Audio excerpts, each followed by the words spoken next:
in the intro, and then so it's been like cut off.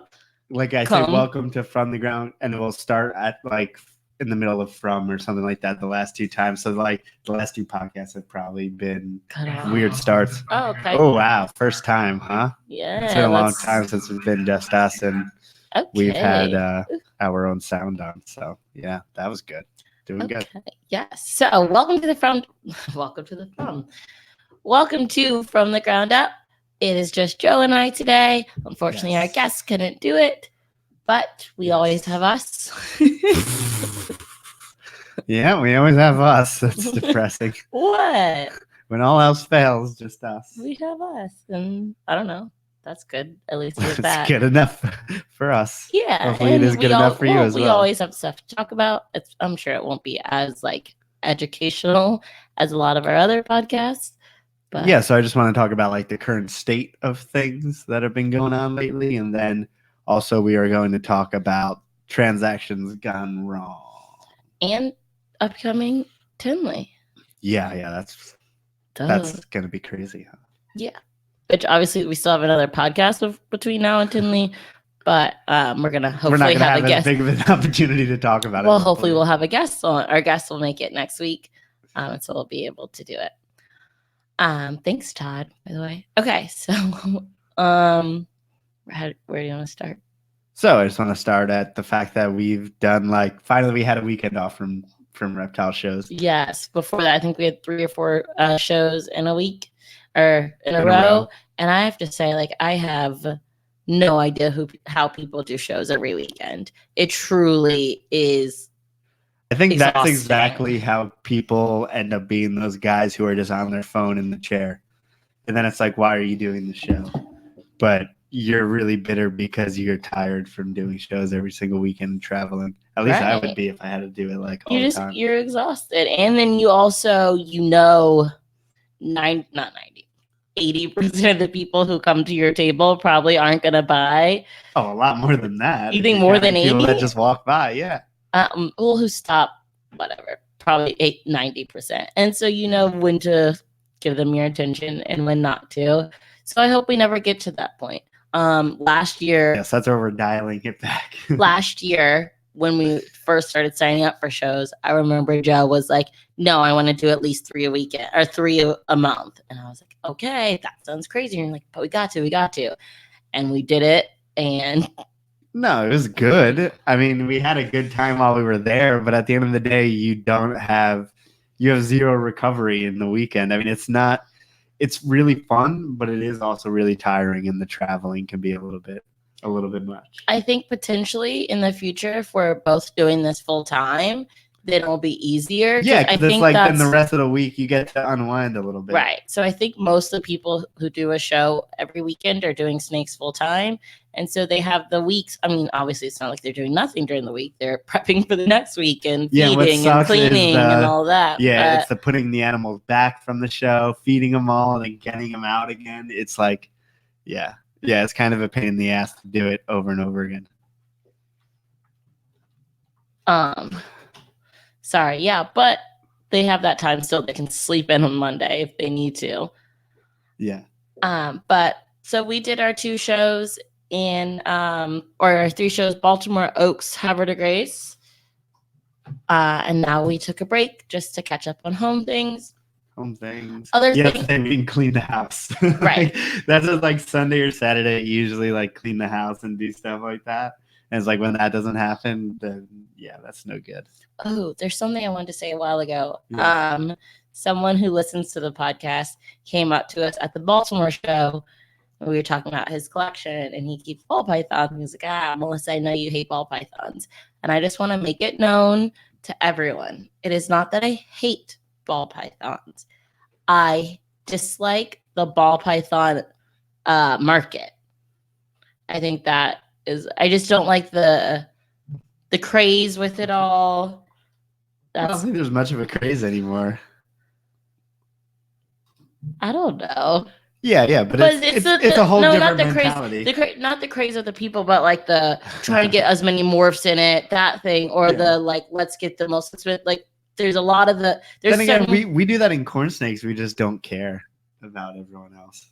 I feel like that's just the only thing that keeps us out of that rat race is not really worrying about anything that's going on with anyone else. Not that, we don't wish the best for other people, but it's also just doing our own thing, kind of trying to stay in our own lane more so than worrying about what all is going on in the industry. But I don't hate them. Like that. And he had some really cool ball pythons. There's many, many cool ball python morphs. It's just a different world. Yeah, it's just wow. No, it's a bigger pool, so there's going to be more people involved, so you never really know. And what you realize from everyone is that it's not just, I think ball python people get a bad rap for, I don't know, either being money driven or ego driven or anything like that, but honestly, there are a lot like that in the ball python. Dealing with any of the professional breeders, they all have like egos. That. Yeah, they really. And I guess we do too. I don't know. Not to the level. I don't know. You just don't see it in corns, I think, to the level of ball pythons. And maybe in 5 years they'll be there too. And then I'll not like the corn market. We haven't been exposed to enough. Right. Yeah. Someone's gonna tell me that, someone's gonna be there always poo-pooing what you're doing. Poo-pooing? Yes. And trying to, drag you down. That's just gonna happen. But yeah, we don't really see that happen. It's more of like when money was put into the whole system with ball pythons. That's when things got weird and people started, screwing each other over and all that good stuff. Yeah, it happens. But okay, moving forward. So another thing we talked about, when we were starting this business and things we want to do is that we want to maintain a really big social media presence.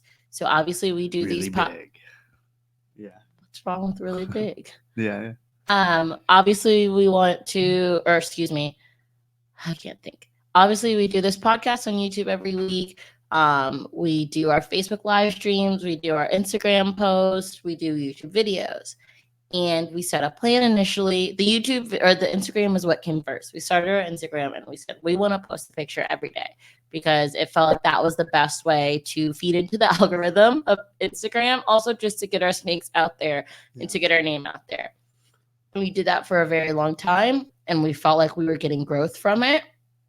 But it's kind of hard with all of the social completely media plateaued things. Not even plateaued. It's hard to complete to put in as much effort when you're not seeing that any results. It's even though weird. I think we're better than when we started, but we're getting the results of say a year and a half ago.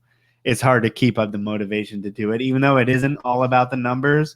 It's still hard to have 15,000 followers and no one comments on a picture or anything weird like that, and then think that everything and just keep on going. I think it's also about not just sticking to your word about doing it once every day. It's also seeing when your strategy isn't working and pivoting, or seeing regrouping and saying, hey, this isn't as good as it once was. How can we make it better? And creating something different. We're gonna have to just come up with a different way to do things, and we'll figure it out. But it's kind of like it's also I came to a crossroads at a certain point where it's like I always wanted to be a reptile breeder. I never wanted attention or to be like famous, even if it's in like a small capacity. So I don't know, that's just not really my drive, and I really wanted to get back to focusing on, since we've been doing so many shows and doing so many other things, just focusing on breeding snakes, basically. You know what I mean? Yeah. Like that's what I'm here to do. I'm here to breed snakes. So I'm not a YouTuber. I'm not a podcaster. I'm not a Instagrammer. I'm not a TikToker. I'm not a patty whacker or I'm not anything but a snake breeder, and that's what I always wanted to be. And these are just ways for me to contribute to the hobby as well as give back to others who are interested in it or build people's interest in it, which I want to do. But then again, we're not going to appeal to a mass group, because that's kind of still not what we're trying to do in a way. Meaning, like, we're not going to go like we're not going to dumb down our content for kids, because that's just not who we are. At least that's not who we are yet. Who knows? Maybe we have kids one day and we're like, something clicks and we understand, we should really be doing all this stuff for kids. But at this point, I want to talk like a normal person and be us and drink beer on the podcast. Are you and losing your out. voice, by the way? Yeah, well, since I've been sick, I'm just like stuffed up. That's so weird. I guess we haven't talked. I'm trying not to sniffle on which is crazy because James Lewis was on, that was almost a week ago, and I was really sick then. So yeah. But yeah, I'm just kind of burnt down on a few things, and I got a new job, so I got to focus on that as well. And I've just been focusing more on. It's also been nice to just do things that I find fun that have nothing connected to anything. Because like my hobby was snake breeding, and then all of a sudden it's this whole thing, and then there's a lot of work connected to it. So like I like cleaning the snakes and doing all that. I know it's been weird, but I've been getting more into. You're looking at me weird, but that has been passing the time much better for me lately than say taking a picture. Taking a picture used to be really fun for me, but for some reason I don't know. And it's like just cleaning the snakes and spending time with the snakes and focusing more on everything I have to do with the snake is just fulfilling me more. And then also having time to do other things that aren't wow, my voice is bad. Okay, I'll talk. Yeah, gosh. So if you get to know Joe, which I feel like you kind of know him, but not really. Joe is a person who adds own pressure to himself. So some would call it anxiety. Anytime someone's like, "Oh, like when's the next YouTube video coming out?" To me, it's like, "Oh, do it when we make it, whatever." But Joe like thinks about that, pressure. and he digs his own grave a lot of times. And so that was social media. In the beginning, it was fun, but he started to like dig his own grave with all. And I never really cared about any of the numbers or anything like that. And then, but then when they grow and when you stop, well, when you're growing, when it's growing, it's like, okay, I don't care how much we're growing. But when it stops, then you just feel this need. And I'm I'm still putting in that effort, and it's still not. And then it's like, and then that's kind of set. And that's kind of what happened with YouTube too, is that I wanted to bump up the quality of our content, and then eventually I just saw the same return for the last 2 years or so. Even though the content was getting better and better, and I found it to be better and better, we just weren't getting the results. And then we're like, okay, let's scale it back. I will only spend an hour or 2, 3, 4 editing instead of these day-long edits, multiple day edits. And then I just realized that I got the same results. Yeah, that's fine. But I also wasn't as excited about the product. So it's like I actually got more fulfillment from taking longer to edit. Even though the results were the same, I was more proud of the video that came out. And therefore, I was more happy doing that. So it's kind of this weird but then you weren't no, but then you weren't. It's like you were when you were making the video and spending the 8 hours, you were happy. But then when the video came out and we got the same results or less, then it was like, yeah. So to wrap it all up, we're still going to make YouTube videos, but they're not going to be as frequent. I don't think there's any reason for us to like feed the algorithm or do anything. I think we have our audience. I mean, we're not saying it's not going to be huge. And there may be a time where I go and sprint on it again. Like this isn't a for sure thing, but this is for right now. So if you and we have one in the shoot, so we've already filmed a video. It's probably not the best business model, but we kind of do things of what we're feeling right now.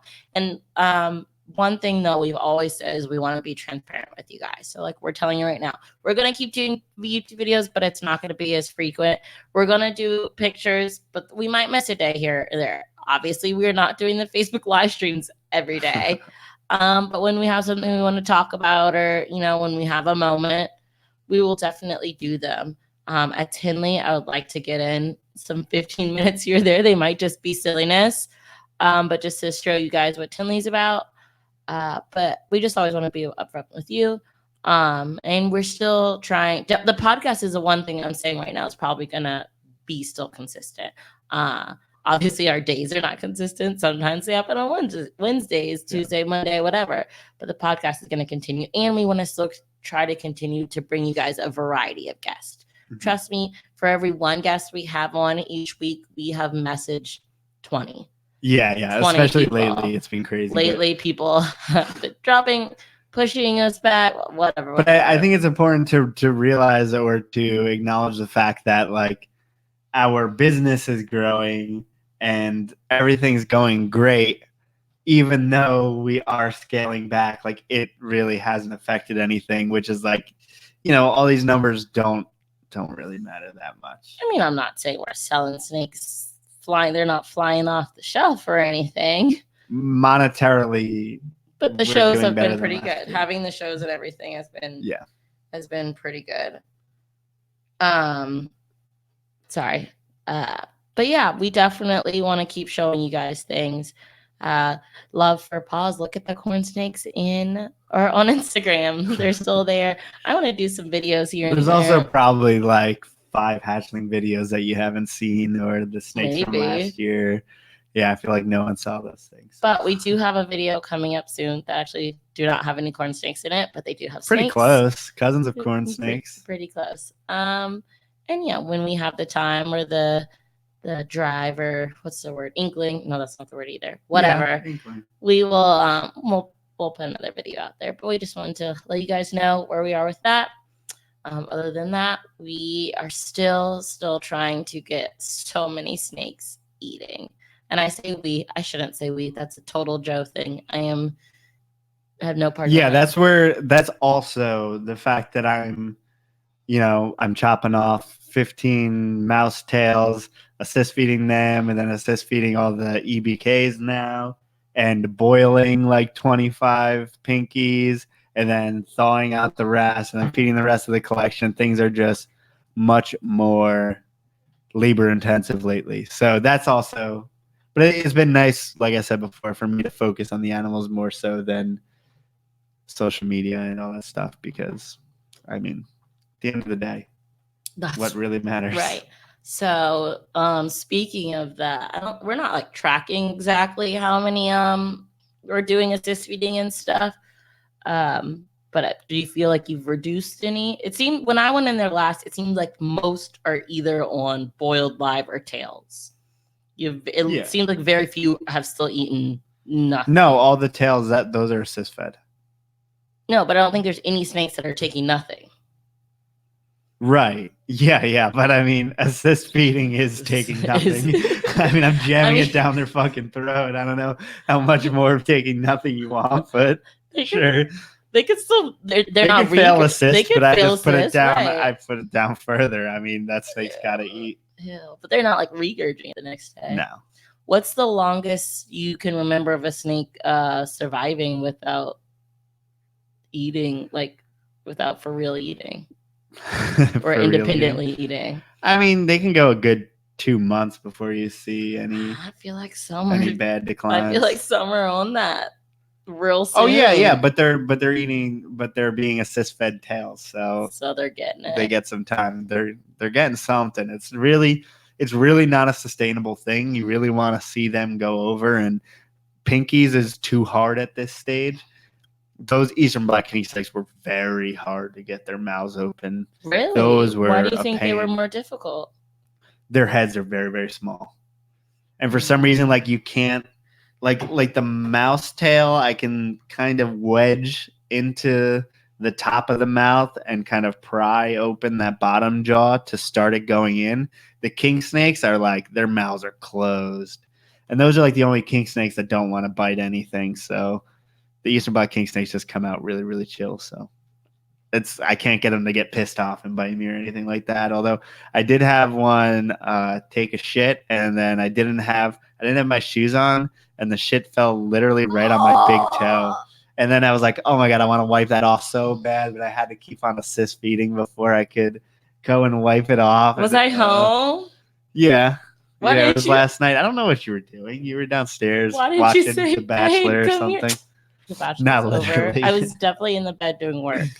Yeah. So Kyle asks, do these females consistently produce problem feeders for you? So typically it will be a good spread from the clutches. It will be like the bottom, whatever percentile of the clutches. And there are certain ones that do, produce problem feeders, and that's more so the lineage of the animals. So that's more so the fact that they come from Keys corns, and often in the Keys, those animals are going to be started on a knolls. So I think just their instincts are telling them to eat knolls rather than rodents. And then even though I try and knoll scent, I can't always get them over. And I haven't had to do any full blown knolls this year, but then again, I didn't try any assist feeders. I just tried a knoll scent. If they didn't take a knoll scent, sorry, you're being assist fed. I can't find a knolls consistently small enough for a baby.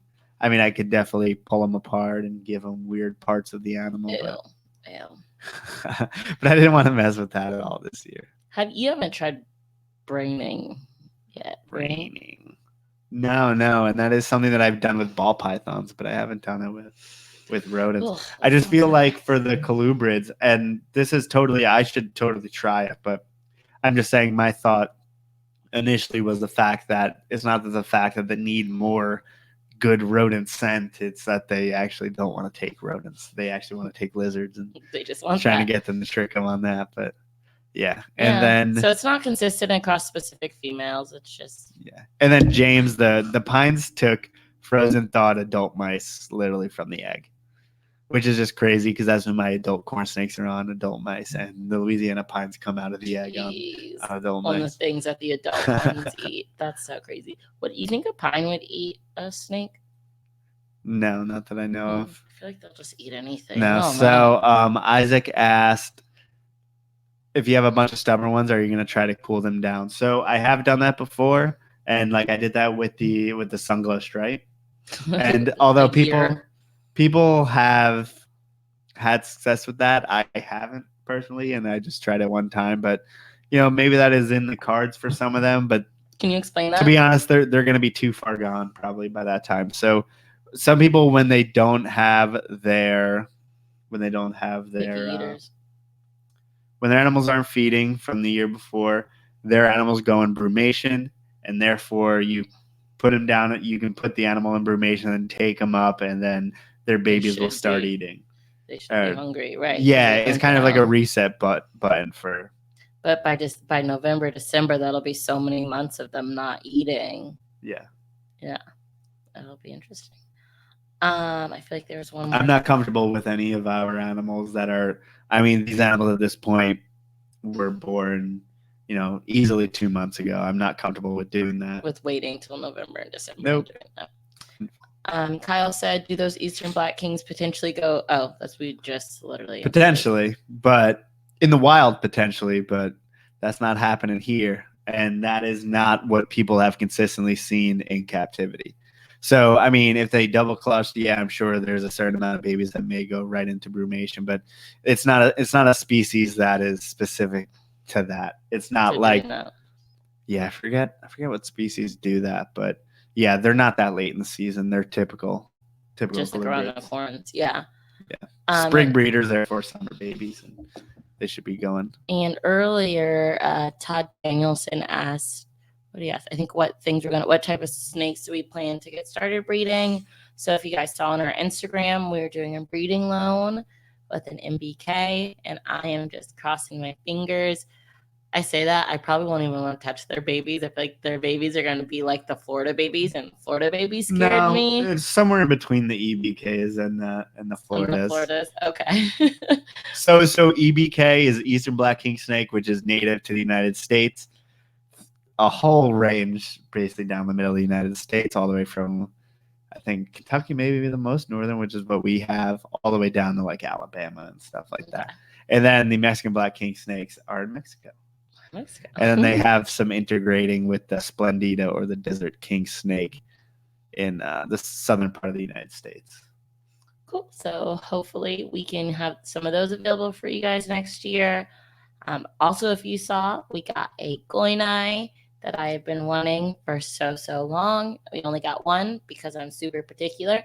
And I mean, if we happen to get another one before it's time to put them down and, we have time to quarantine and everything, then who knows? We might. Oh, wait, no, this one's, what am I saying? This what are you one's talking about? I'm losing my mind. This thing's had like 10 meals in your Sorry, 3 years. I'm crazy.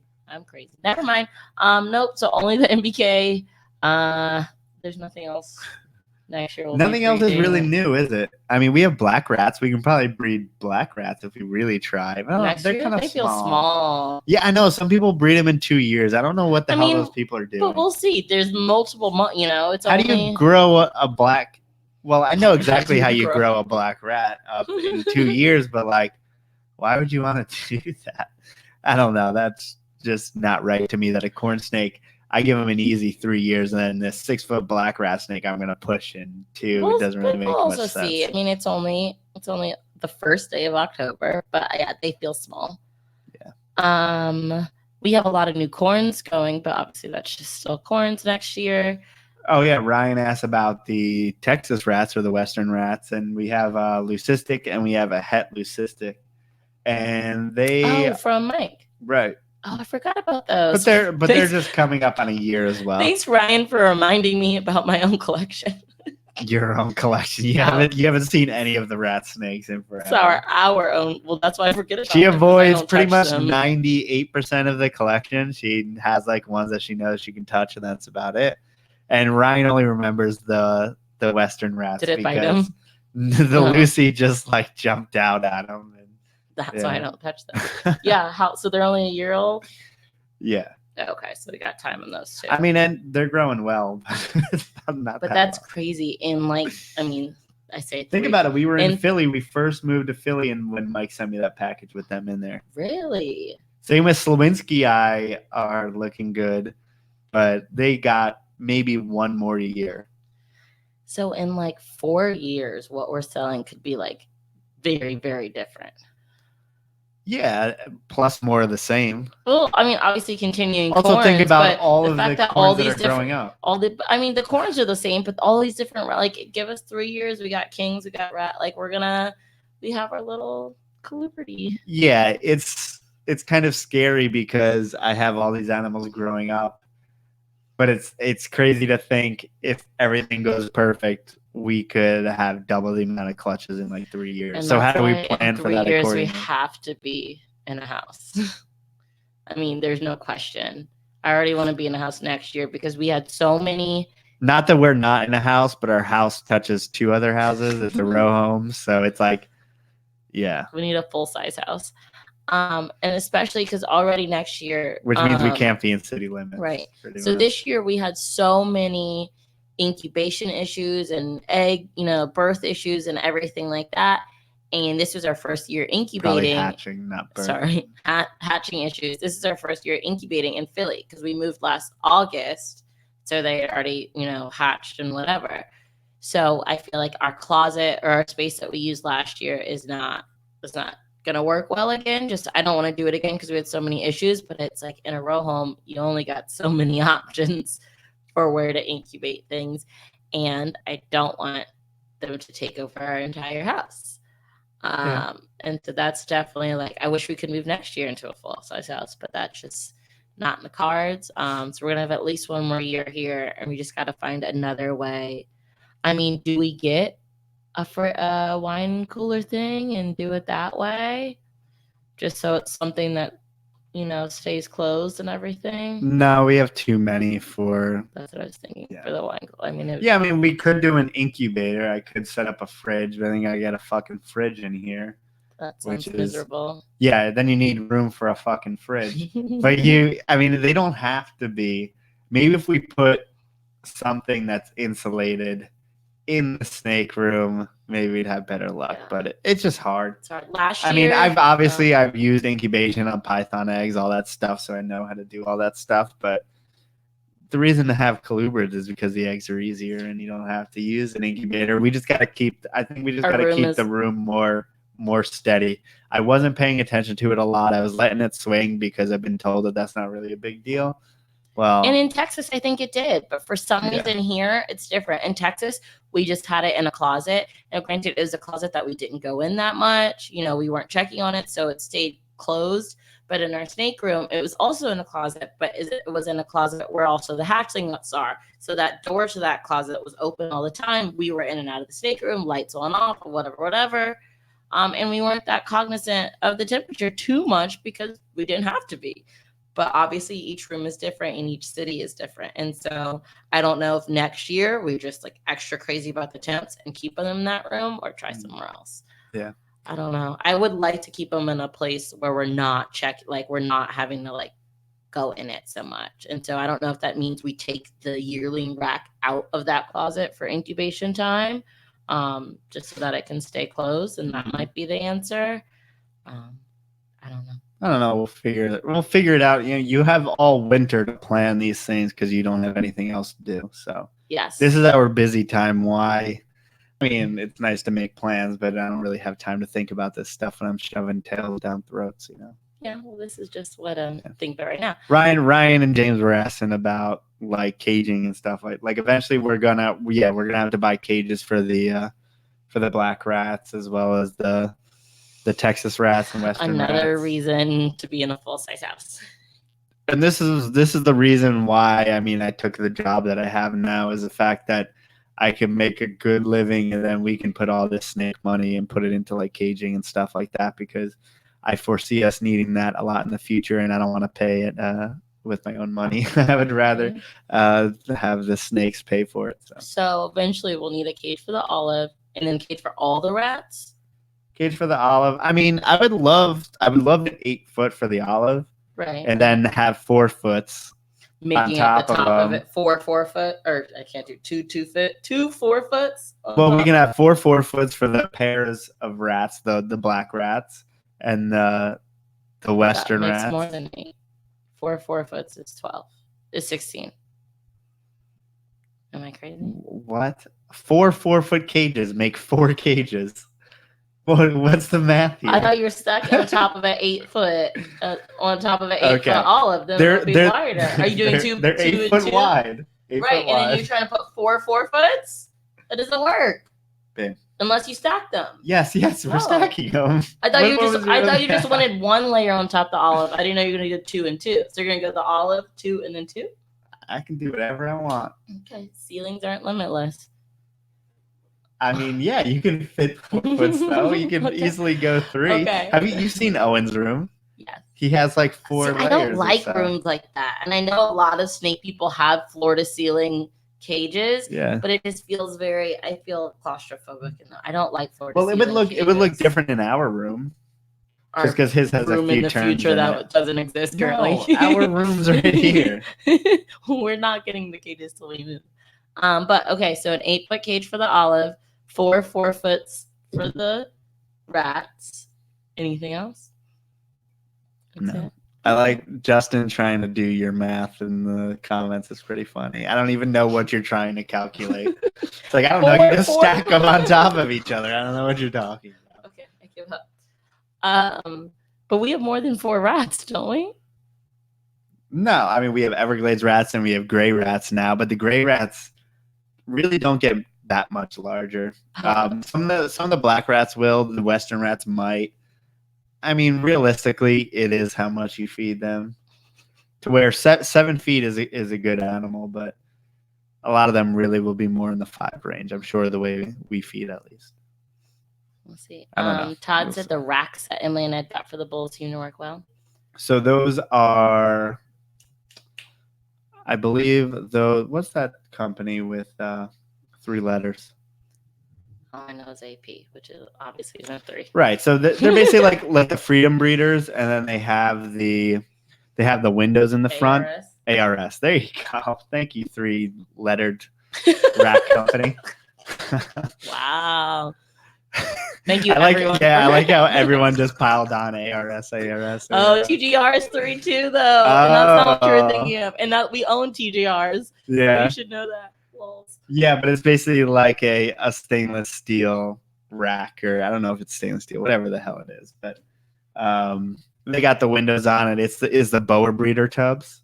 So that would be nice for like, I don't know. What are we going to do with the Louisiana pines? I would love to have the Louisiana pines somewhere. Kyle said POS, Rex. I think he's referring to one of the companies. But yeah, those racks are just like, you can buy a Toyota Camry for that rack. So, it's probably a $3,000 rack. Alan asked how we like our TGRs. I like the ones we have, but I know some other people don't. So, and Kyle may or may not be in that camp. I liked it. I don't know. It was also just great that we were able to get it at NARBC already put together. Yeah. I also don't like to look at what other people do and then base my keeping off other people's keeping. Like, as far as, I think that for the pines, those racks would be absolutely perfect because obviously it's a burrowing animal. But the other animals, I would love to have actual caging where I can actually put things in there to where they can be snakes. How dare I? Instead of just putting them on newspaper in a rack. Random question. We sold that Sumatran, right? Yes. Okay. Darren was asking that. Darren, I offered it to you first. That is true. You did ask him first. Sorry, total aside. So yeah, that's Rax. Did anyone? They're gonna say that's rad for some reason. Yeah, rad. Can I tell you the other day I was working with one of my kids, something was missing in the work. She goes, "That's a bummer." And I was like, "You're 3. What 3-year-old says that's a bummer?" And then today I was like reading a book and I was going too fast, and a kid goes, "Hold your horses." That seems pretty normal to me. No, 3-year-olds don't say "hold your horses." Okay, clearly it doesn't. Welcome to Kinder World. Doesn't amuse you like it is. What do you think about these incubators I see online? They like Hotbox and stuff. I mean, yeah, they look great, but I'm not dealing with pythons, so why would I spend all the money? True, for corns it doesn't make sense. And even when I did pythons, I always did the either wine cooler or mini fridge or even big refrigerator. You can always, honestly, those refrigerators have better insulation than those incubators are good, but yeah, I'm not spending money on it, basically. Kyle asked, how can he live so close to Matt and not get any short tails? They're just not a thing. There's some, I told him, I said, can I buy it and you can keep it, is what I really want to do when I have the money. Which makes no sense. What's the one I want? The Batrix? The marble? Super marble? Oh, or the Batrix? It's a combination of something. Then, shoot, not helpful. Yeah, so short tails. Yeah, it's the same shit. Okay. Oh, someone's gonna have a hemorrhage over that, but let's be honest, same shit. But I mean, they're just, I don't know, they're not my thing. They poop a lot. No, not necessarily. They just have giant. They don't poop a lot. That's what I mean. No, it's but the size of it. Yeah, it happens every once in a while. I like my corn. You don't clean shit.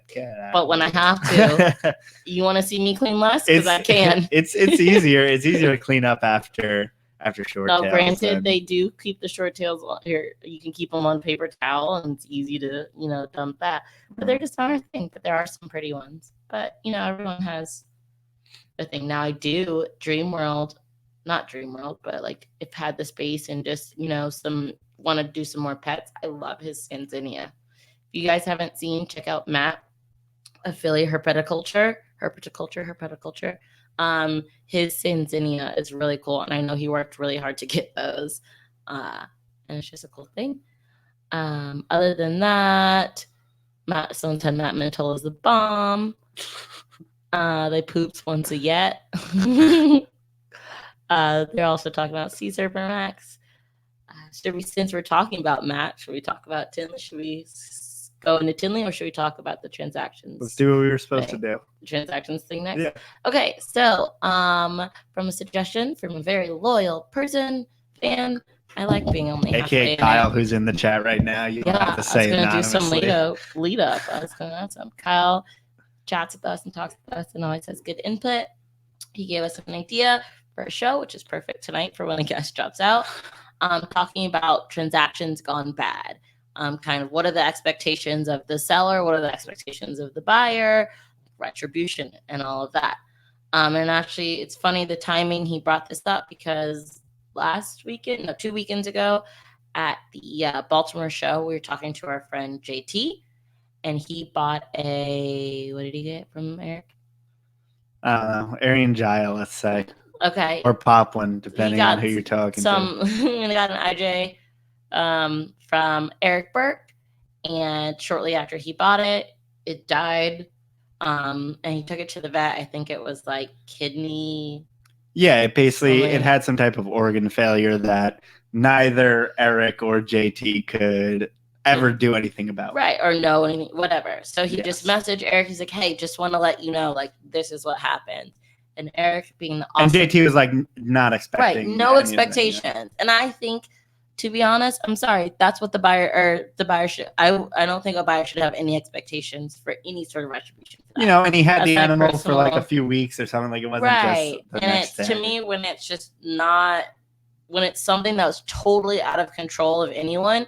I don't think buyers should have expectations. Yeah, but then again, as a seller, you want the person to have a good experience. Right, but I'm saying going into it, I think the way JT handled it and was just like, hey, I just want to let you know, just in case you want to do something with your other ones or whatever. But like, you don't I think that's the way to approach it. Now, as the seller, I think there's something you should do because there's always something we can do. Whether it's, hey, the next snake you buy, you get whatever off, or you get first pick of next year's clutch or something like that. Like, there's no reason why we can't, help those people out.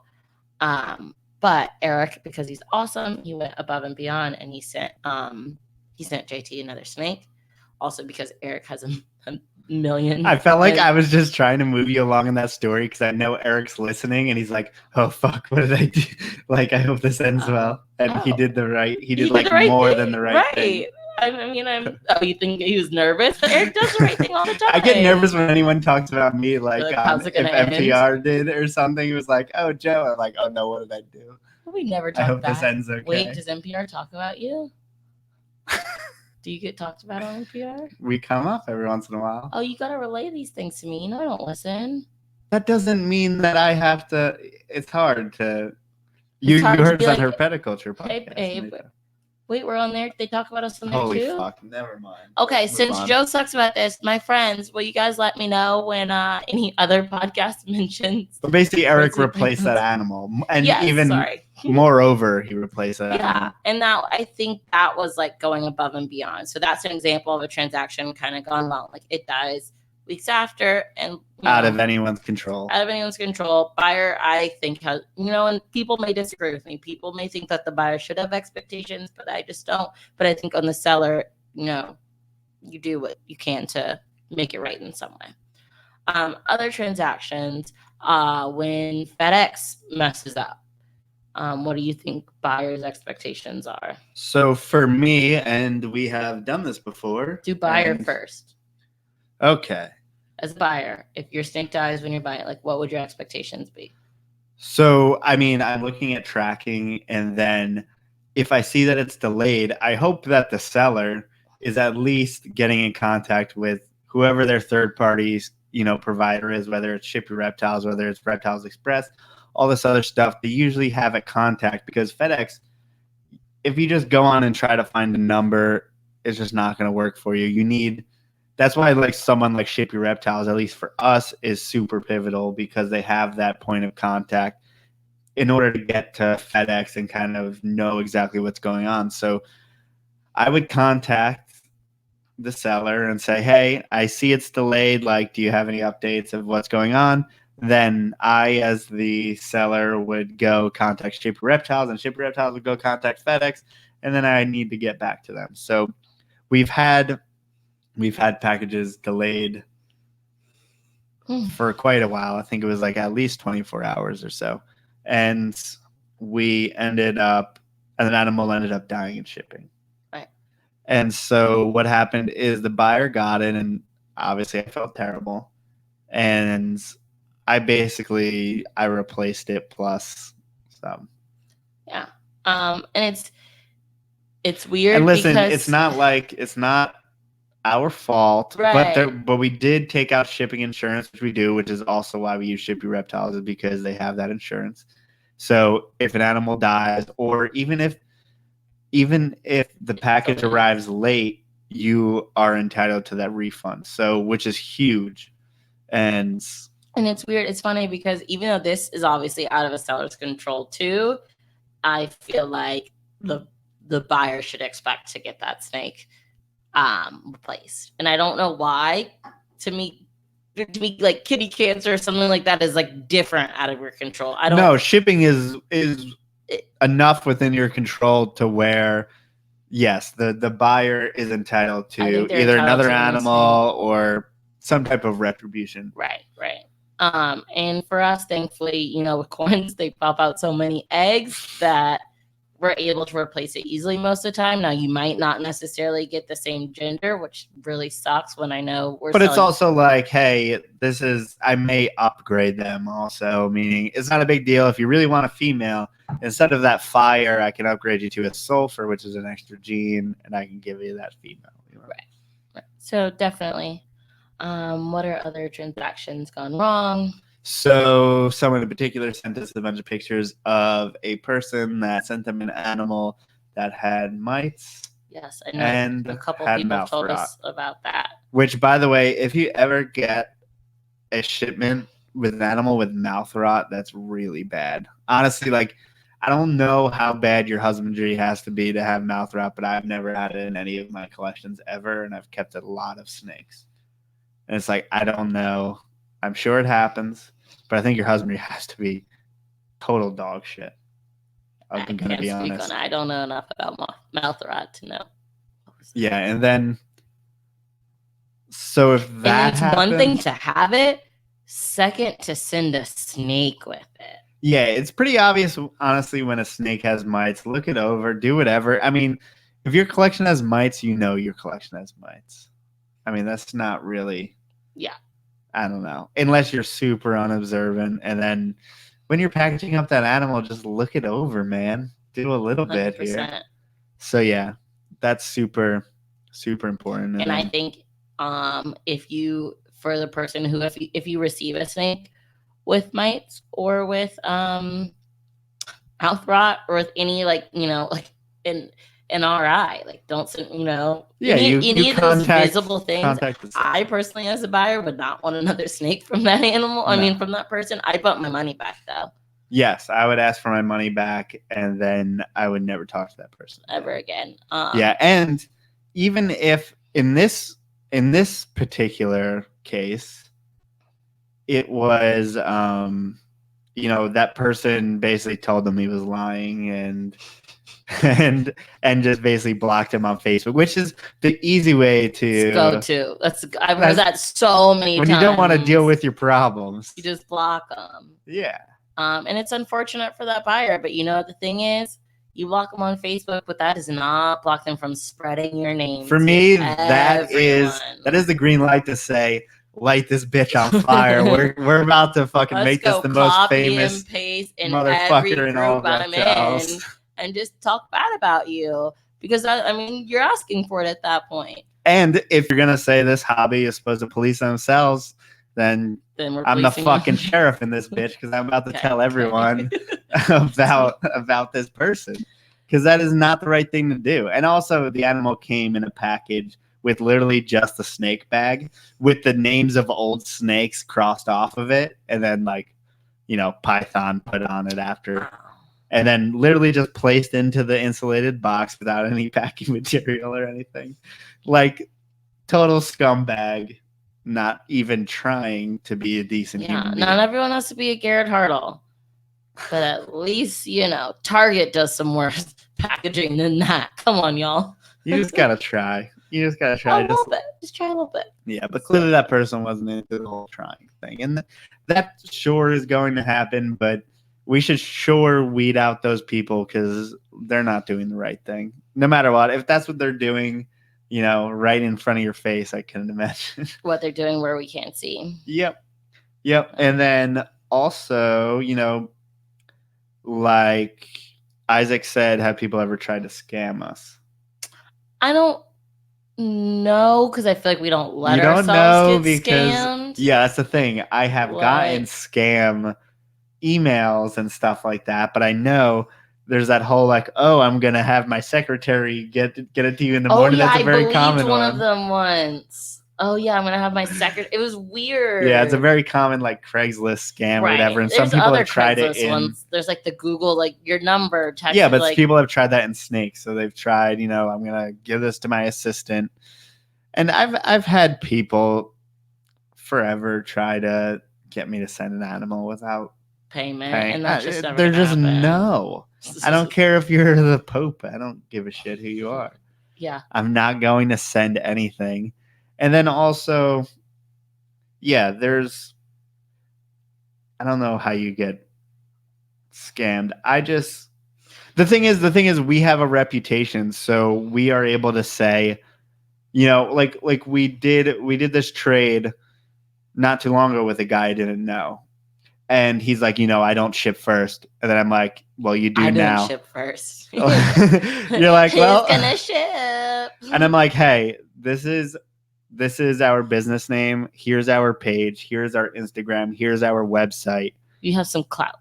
That's what you're saying. Yeah. So like build a reputation somewhere. I don't care if it's being on one podcast somewhere. Can be on TikTok. At least be able to Google your name and it come up, and you at least do enough transactions to where you seem credible. So you never have to be the person who sends first. You never have to be the person who is basically has the I feel like we're talking about sending nudes.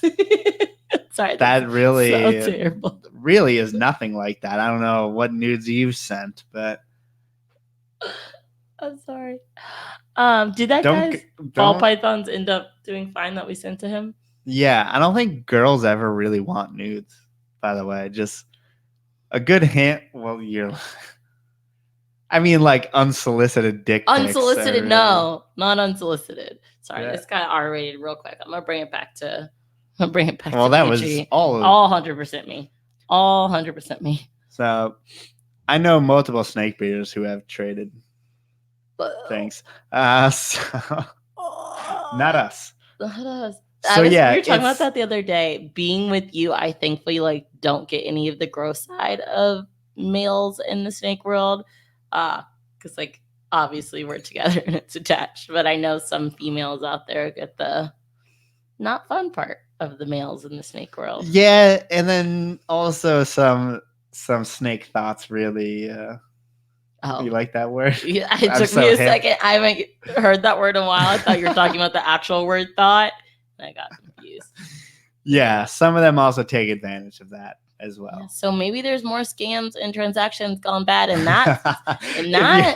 if you're a horny male, I think you could get scammed pretty well. Some scams real quick there. Not safe for podcast talk, but maybe.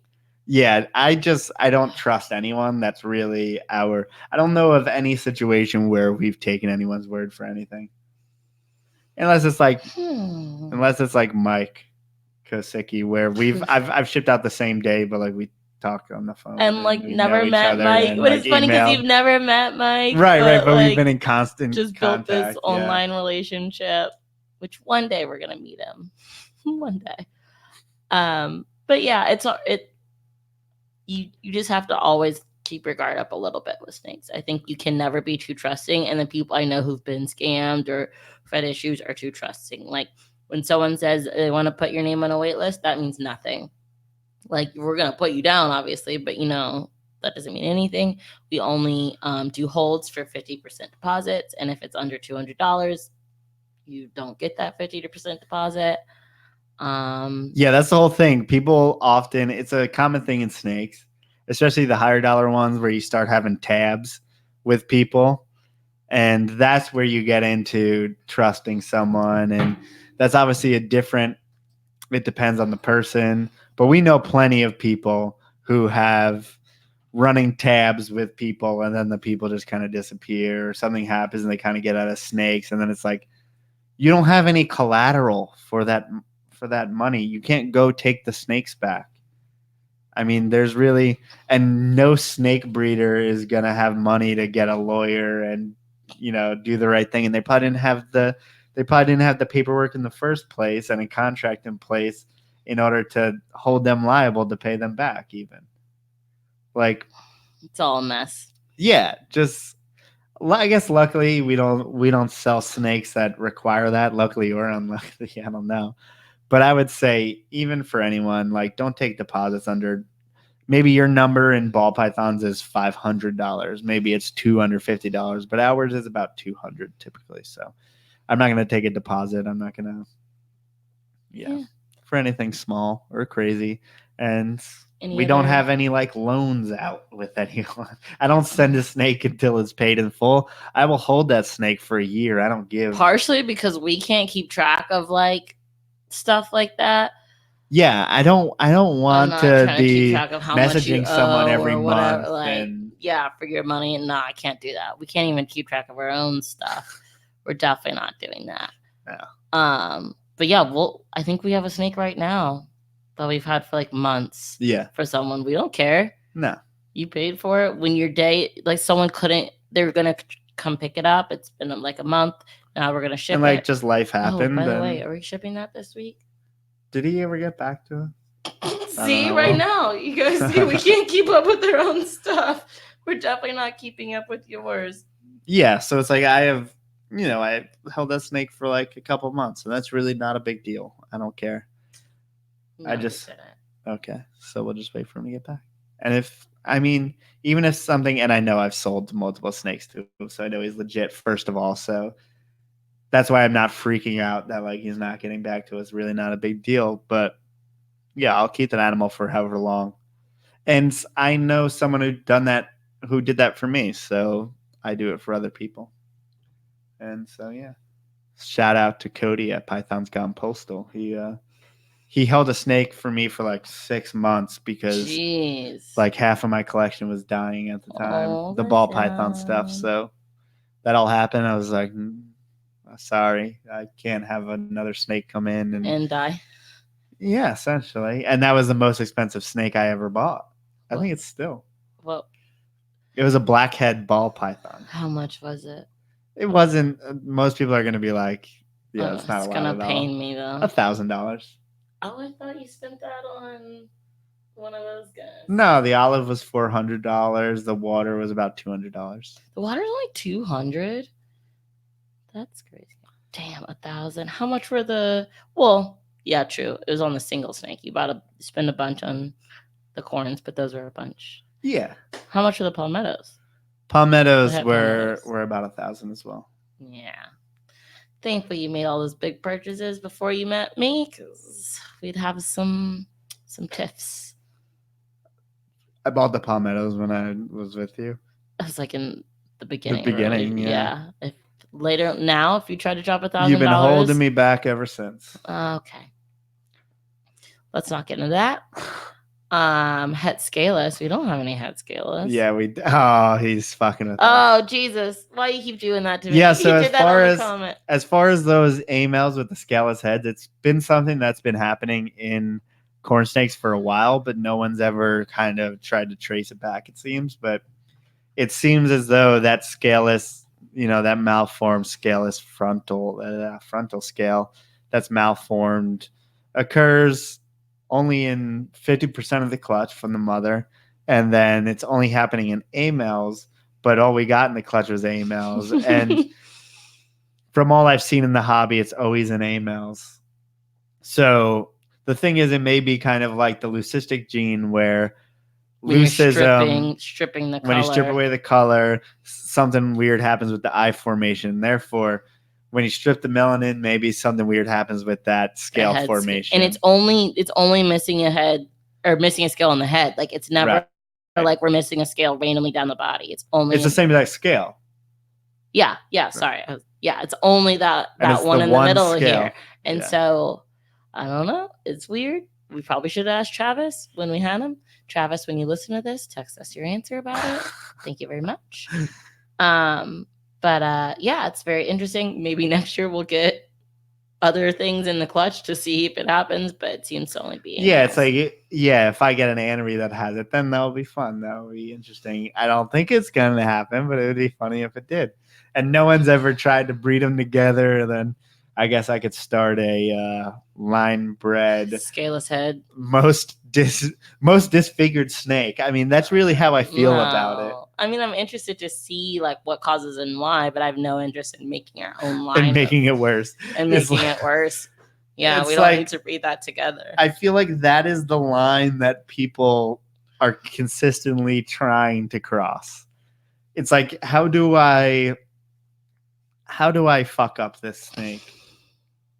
And for a while, people were breeding bug-eyed leucistics and trying to make them more bug-eyed. And then that's just like we should have learned from Silly. dogs that these things that we find cute often have consequences. That's why pugs are also bug-eyed, and palmettos are not cute. No. It's like that's when you get creepy, and I don't like it. The more and more you try to breed for those things, it seems like it only brings harm instead of anything else. If anyone wants to debate the whole scaleless ball python thing, man, I think that's a late. I think night the chat evidence for is another out time. there. Late night chat. Yeah, anything that needs any special care, I mean, just don't breed it in the first place.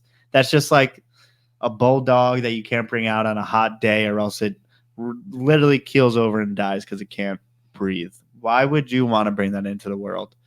Yeah, you think it's cool, but that's not cool, man. That's not what's right for the animal. So if you know that an animal doesn't thrive, why would you ever breed it? And it seems like scaleless colubrids are kind of an exception in the scaleless game. I don't know if it's those belly scales or what, but I don't know. I'm not lubing up any snakes anytime soon, though. Okay, positives. Are we done with transactions going wrong? I don't know. What else can go wrong? I'm sure the chat can let us know. Chat. Think of any other things that could I'm trying to think of like other weird things that have happened to us, because we've certainly had. I mean, I've had people give the money and then back out. Yeah. Most of the time, I've just given them back their money. We're nice and give it back. I know some people don't. But then it's like, what is the positive outcome from this then? They have a snake that they don't want? Like what? Right. I'd rather take their money back than ship them that snake that they don't actually want, or that they're going to sell in 2 days, probably to someone who shouldn't keep it or whatever. Yeah, that's not a good outcome. Yeah, it sucks we're giving it back, but it's fine. It's all now, obviously, if we ship it, you're not sending it back. Or I've done the thing where I said, hey, listen, I understand you are making this decision. I will post this animal up as soon as someone else buys it. I will give you your money back. Basically, they're going to buy it from you, and then I will send it out. That's just to kind of cover ourselves so that we're not on the hook for money. But I don't know. Most of the times, we'll just give it back. Kyle said, what about when they send you the wrong animal?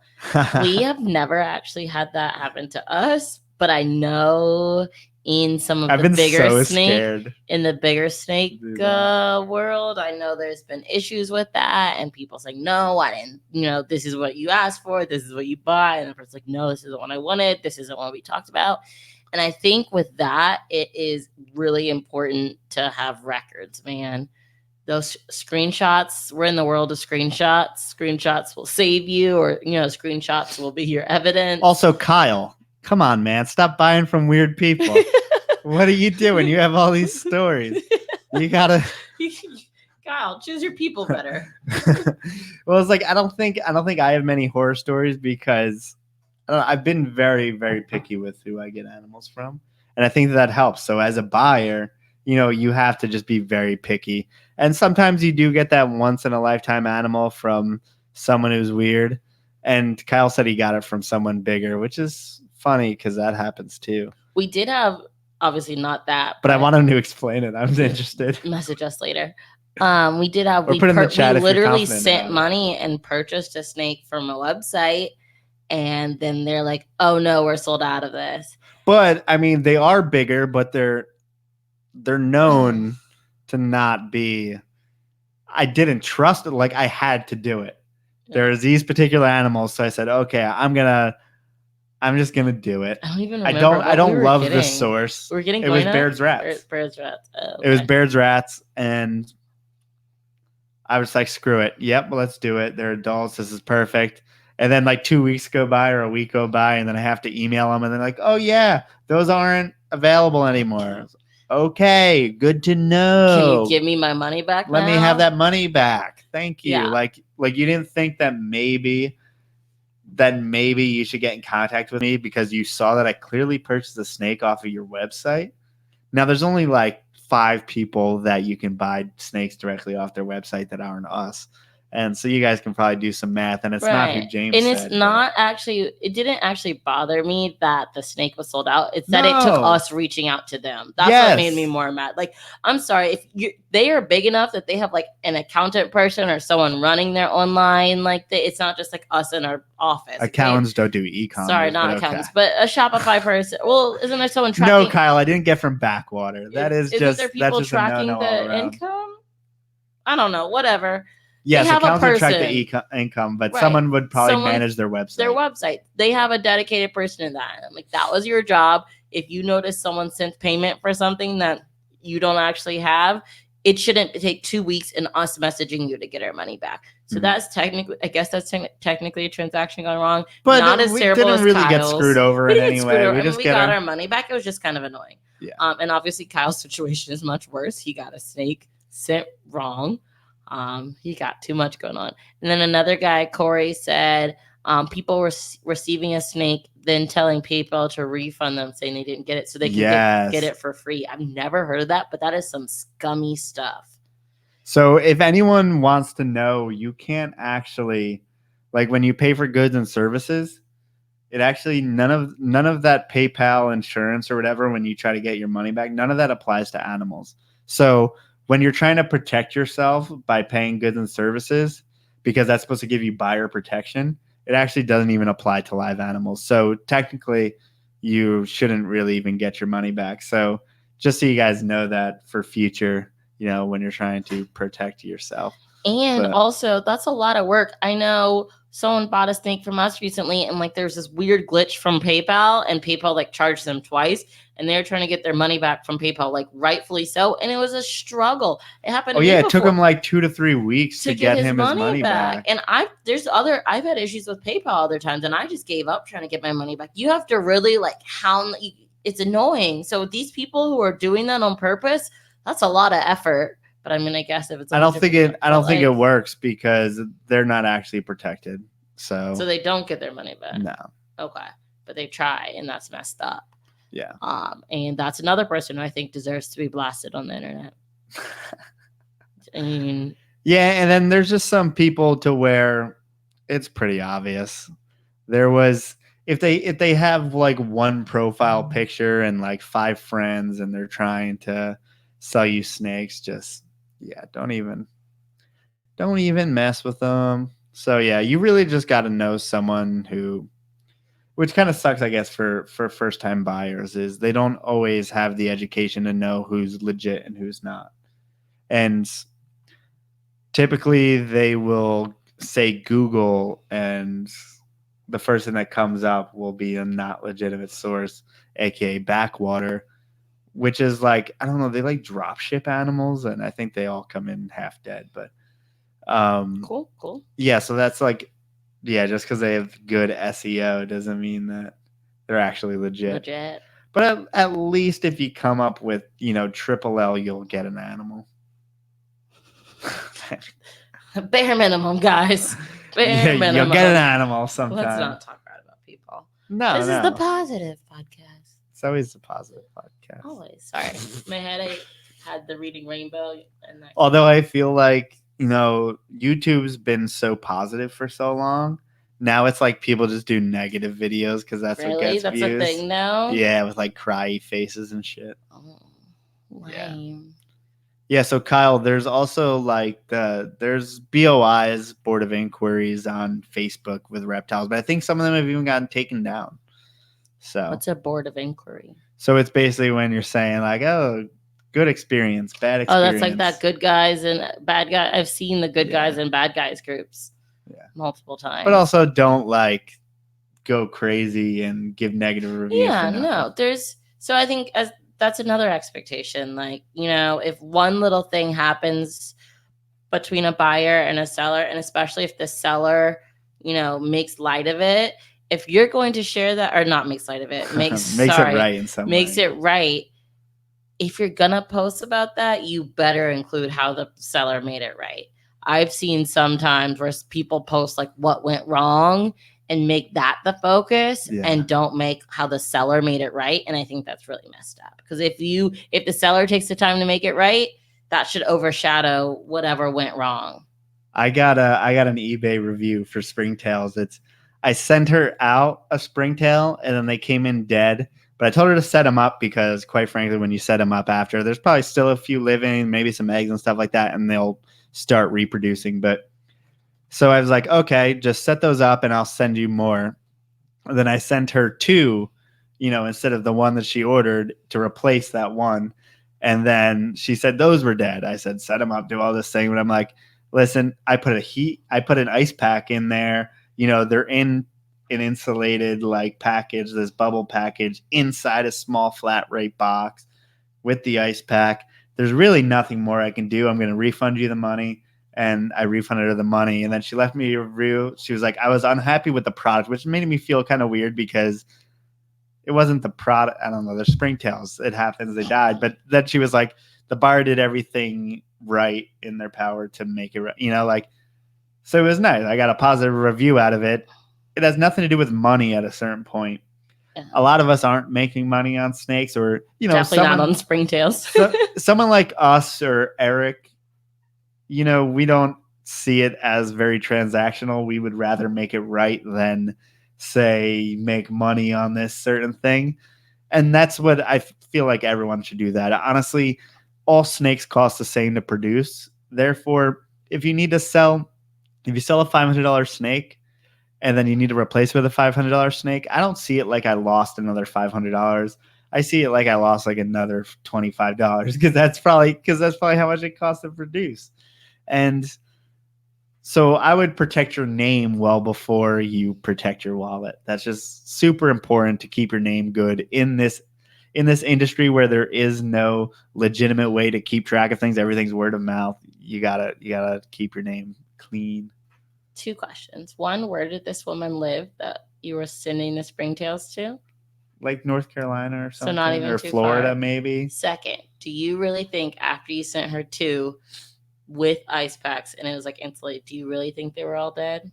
Not all of them. No, I think she was not looking hard enough. But I don't care. I can't be like, look harder, lady. There's no. I'm just gonna send it to her. Do you think there's no discussion here? You just do what you gotta do. I was just wondering because in my head I'm like, okay, we send out 10 packages, 10 shipments of springtails every week, and we've had probably her and one other person tell us their springtails were ever dead. So I'm like, it's hard for me to believe. She may have just not been able to know because there's probably a certain percentage that are dead in there for sure. Because quite frankly, I'm pouring down. I'm pouring out of the culture, and maybe there's some dead ones in there as well. Yeah, of course you're gonna see some dead ones, I think her name is Karen. What? Kyle? Karen's the one who always complains to your manager. You didn't? Okay, you don't get the joke. Kind of like Kyle is its own person too, who drinks monsters and wears fitted hats. Okay. See, you don't know any of these online personas. No? Yeah. Kyle and Karen. Yeah, Karen's the one who always goes up to the counter and asks for your manager, and middle-aged white woman who is always mad at everything. Okay. Yeah, it's hard to explain. If you know, you know. God, it's just not funny when you explain it. I know. Yeah, exactly. That's how jokes work, right? So okay, by the way, if you guys want to buy springtails from us, we have springtails available on eBay. But yes, okay. Sorry. Got distracted. Let's round it out with Tinley talk. Yes. Oh wait, let's answer this question. Mm-hmm. Deja said she's been watching our videos for a while now and just got her first baby corn at Repticon. She fed her for the 2nd time. And it's so interesting having a snake. And she said her snake is 5 months old and about a foot long. Where does she start doubling up on the pinkies? It's kind of hard to know for sure as far as how. I don't know. You can have a 5-month-old snake that started eating right off the bat. That is double the size of a 8-month-old snake that wasn't eating right off the bat. So it's kind of hard to tell. And that's just something I've noticed when you've seen some of our babies from the same clutch. They can be double the size depending on how soon they started feeding. So that just really depends. And I really I don't double up pinkies as much as I like to size up. But you can probably double up pinkies, say, in 8 months or so. I don't know. It all depends on the size of the snake. 8 months, not in 8 months from now. But it's at also, or you can keep on doing a pinky once a week until 1 year old, and then you're to large pinkies by then, and then you're going. We usually just go up in size rather than double up. Because if you double up, then, and I know people do that, and there's nothing against doing that. So you can double up and do like every 10 days, or I can do one large pinky and do it every 7 days. It depends. It's hard. I hate talking. I hate telling people like prescriptive things, especially with animals that aren't mine. We're just telling them what we do. You know, like we do. Because like I don't do exactly whatever every other corn breeder is going to tell you to do. Because they're going to probably tell you to start doubling up, but I don't grow them as fast as they do. I don't know. For some reason in my head, I'd rather have them eat one bigger meal rather than going twice. I don't know why, but in my head, I like it better to just have a bigger meal. So Deja. Well, and I want them to move up from pinkies to an actual rodent, like an actual animal with bones and everything intact. Open eyes. And so so the faster you get them on things like a fuzzy, they start growing like crazy once you get them up to that size. And then Michelle asked, how do you know when you need to size up? So typically with something like a python, you would do the width of their body. So like the girth of their body, that's how big the rodent, girth should be per se. But with corn snakes, you can usually go up to about 1.5 sizes as far as the girth of the snake. So the pinky, you can see when hatchlings are born, I mean, the pinky is probably 2 times the girth of that snake. Right. I wouldn't ever tell people to aim for 2 times the size, but that's as small as we're going to get. Yeah. So I was at 1.5 and you're pretty good. So we typically do on range, 8 months corn snake going up to. They're easily on large pinkies. Right. At 8 months, they're going up to large pinkies. At a year, they'll go up to fuzzies. Right. And then at 2 years, they'll go up to adult mice. That's not absolute, but yeah, that's pretty correct. Actually, fuzzies, hoppers is going to be in between that. Wait. Sorry, I forget the range. I want you to make an infographic for me, please. So day old is going to be the beginning. So if you can get them day old pinkies, that's great. But some manufacturers, not manufacturers, but rodent breeders will just start at small pinkies. They don't. So you go, so you go from small pinkies to large pinkies to fuzzies, which is basically a large pinky that starts to get some fuzz on them. Hair. Yeah. And then hoppers, which is like a real life little mouse that hops around. And then you're going to go to small mice, and then you go to adult mice, and then you can go to retired breeders if you're feeling frisky with the adults. But with a corn, you should never need to go to a rat. Yeah, you're pretty good without going to a rat. Yeah. Cool. And Deja bought 50 pinkies at Repticon. That will last you a while. Though, if you only have one corn snake, that's going to last you a while. Yeah, if you have that many pinkies and you have just that size, you can double up on pinkies instead of going to a large pinky. Yeah, don't feel like you need to, waste the one. That's another one of those prescriptive things where it's like you got to make do with your situation. Yeah. Because everything is situational. Yeah, so sorry, I can't watch a bug fly around you. So if you have 50 pinkies, what did you say? 8 months start doubling up? I don't know, man. Okay, well you said it. That seems reasonable. 8 months start doubling up. Awesome. I don't know. I do everything by feel. That's so. I don't know why. That's not helpful. I wish I know. Isaac said, "What's weird is he has one that is stuck on lizards, but he feels like the lizards are much bigger than a pinky in mass, and that boy seems to be growing faster than the rest on pinkies."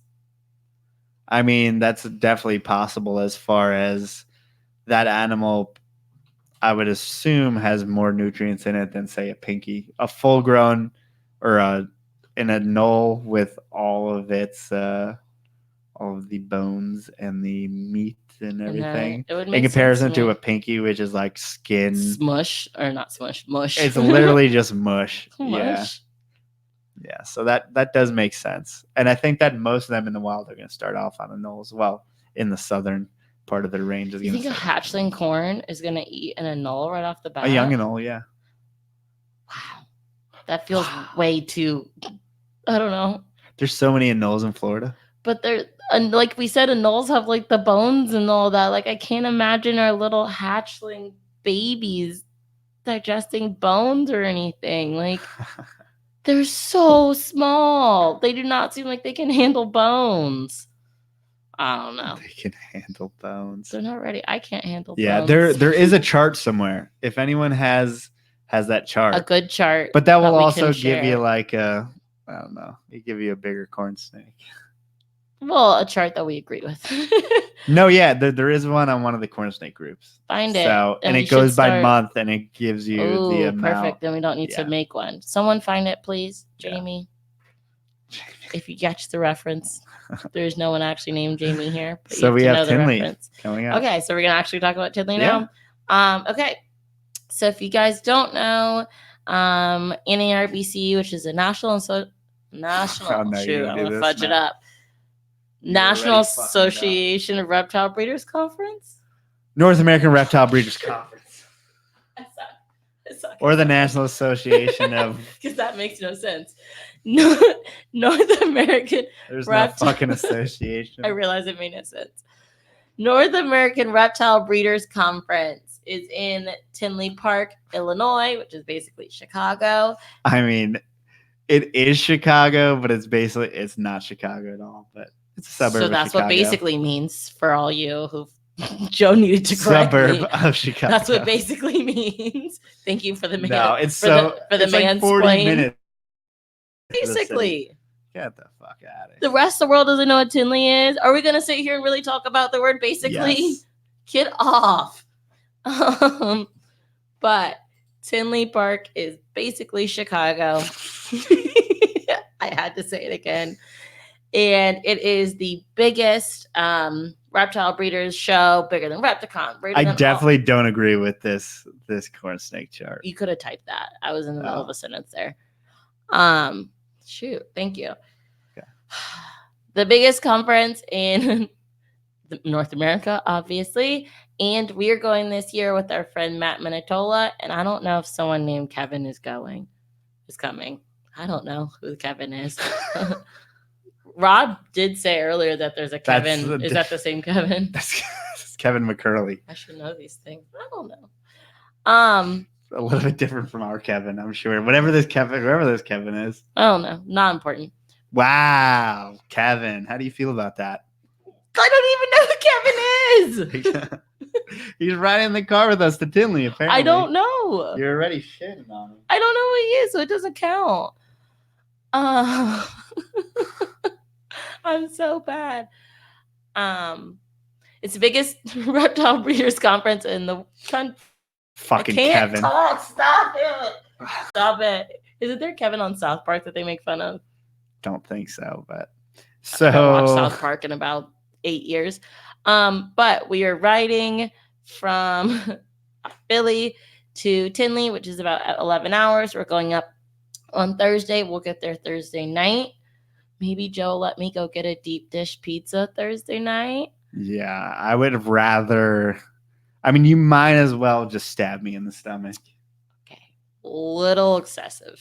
Well, if people don't know, not only is Chicago deep dish pizza an absolute disgrace to the word pizza, but I'm also lactose intolerant, so I'll also shit my pants at Tinley. I So didn't say you had to what the eat fuck it. kind of, why would I subject I didn't myself say you had to this? eat it.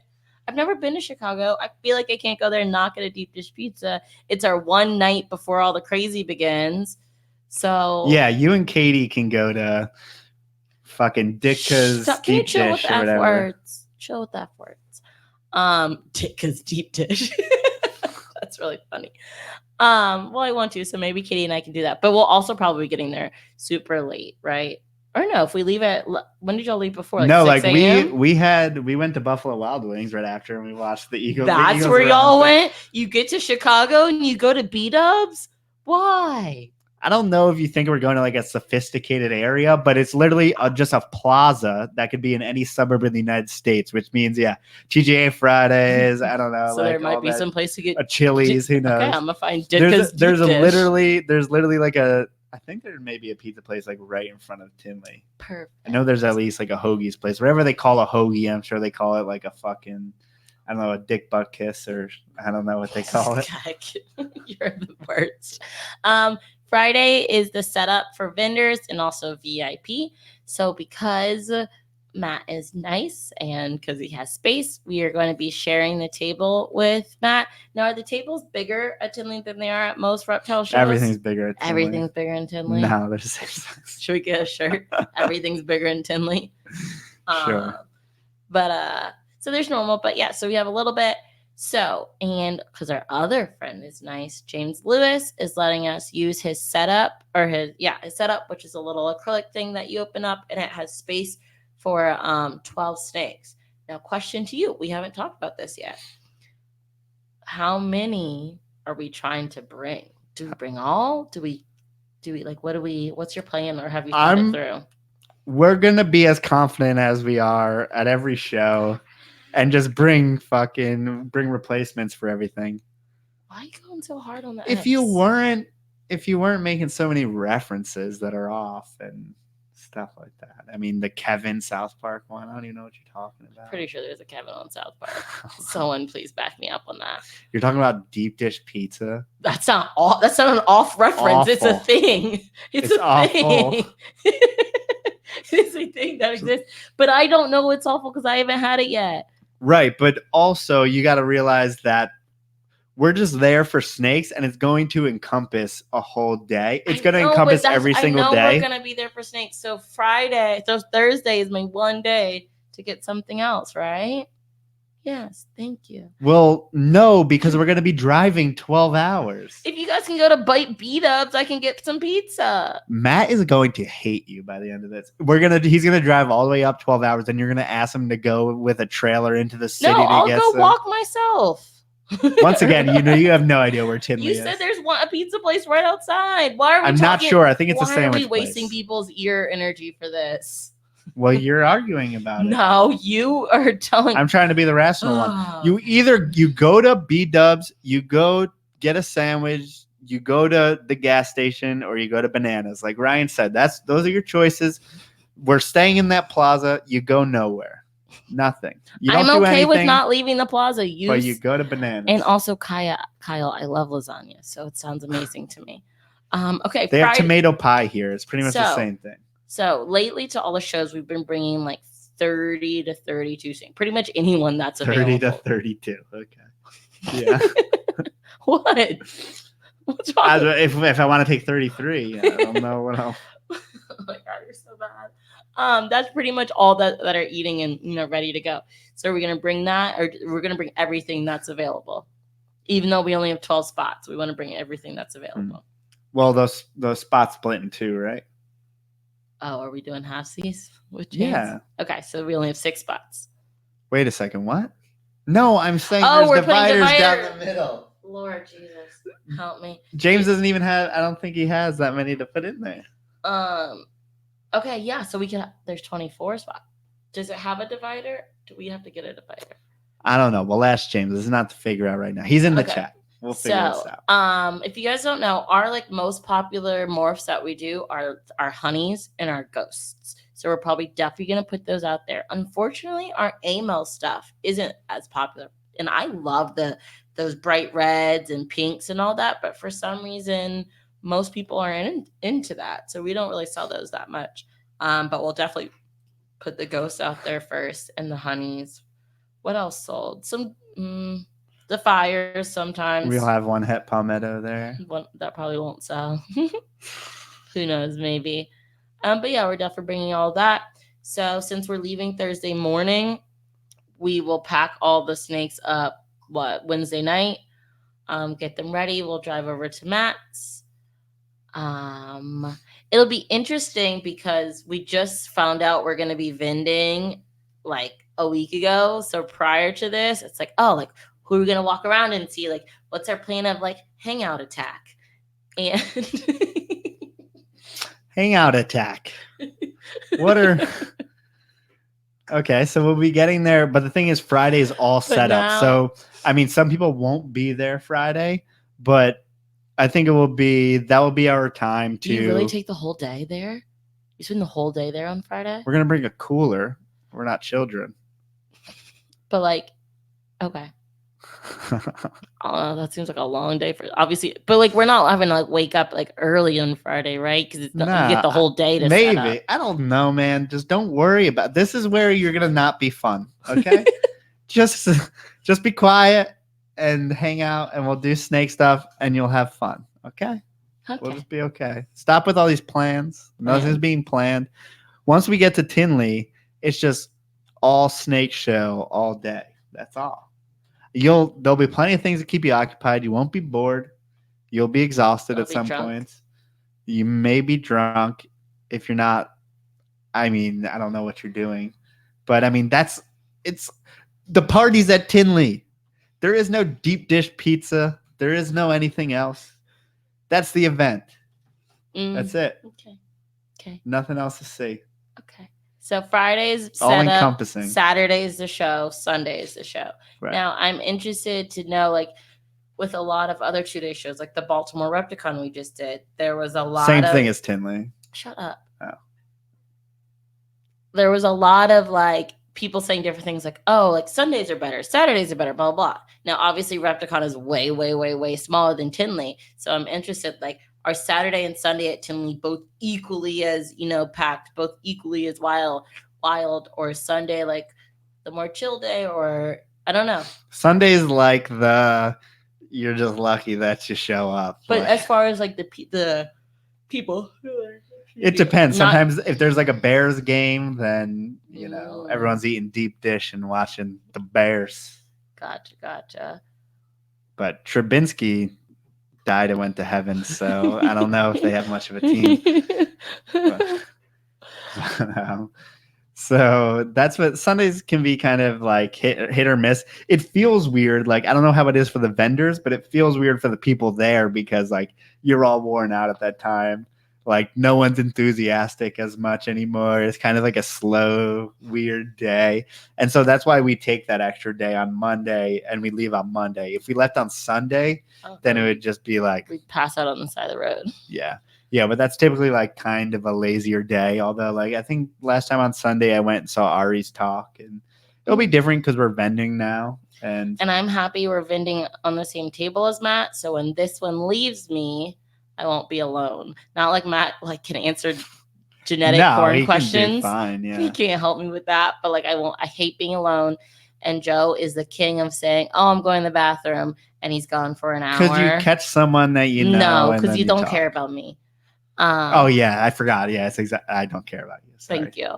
So it'll be nice to have someone. And I know Ryan and Carly and James Lewis both all answer their phones, so I can message them and be like, "Hey, find Joe, bring him back here because he's not answering, or you guys come here and help me." Plus, there's just also so many different things that are happening. So it's like last year, I'm randomly for an hour, I'm filming a video with Max, or I film a video with Cusco, or I'm doing this. So it's like I'm not just gonna be out there fucking doing jumping jacks in the middle of the aisle or anything. There's going to be. I know you're not just messing around, but you get in long talks with people and you forget about me. That is actually less. Well, unless it's like Larry Keller or something, and the people who have like giant packed booths, like you can't get a word in with Justin once the show opens. Like you say hi in the beginning, "What's up, man?" and then you move on because that's pretty much all you got. And then a lot of the bigger people are like that. There'll always be crowds around them and stuff like that. It will be an experience. So are there like educational talks all day, both days at Tinley? Yes, there's also, I should have said this in the beginning, but there is a gecko symposium there. So Tim Walton asked me to talk about the gecko symposium, and I keep on forgetting. Oh, I thought you were going to say he asked you to talk at the gecko. Yes, I'm like, actually. Excuse me. Why is Joe talking at a gecko symposium? I'm actually doing the Nurgamena. What are those cool giant ones from Afghanistan or whatever? Nurgamena or whatever the hell. I have no idea. But there's talks, and maybe there'll be a talk I'll be interested in, and I bet they'll definitely be super educational. So if you're at Tinley, stop by. I'm also interested. Is the alligator there? Is it an alligator that they bring? Yes. What's his name, guys? Someone help us. You're about to say Brian, weren't you? No, Bruce or something. I don't know why. So yeah, North American Gecko Symposium, October 11th, 2009, 7 p.m. to 10 p.m. Oh, that's late. Friday, Tinley Park. Bring your adult beverages. No, they didn't tell me to say that. Yeah, it says announcement. Get your drinks. Oh, it literally says get your drinks.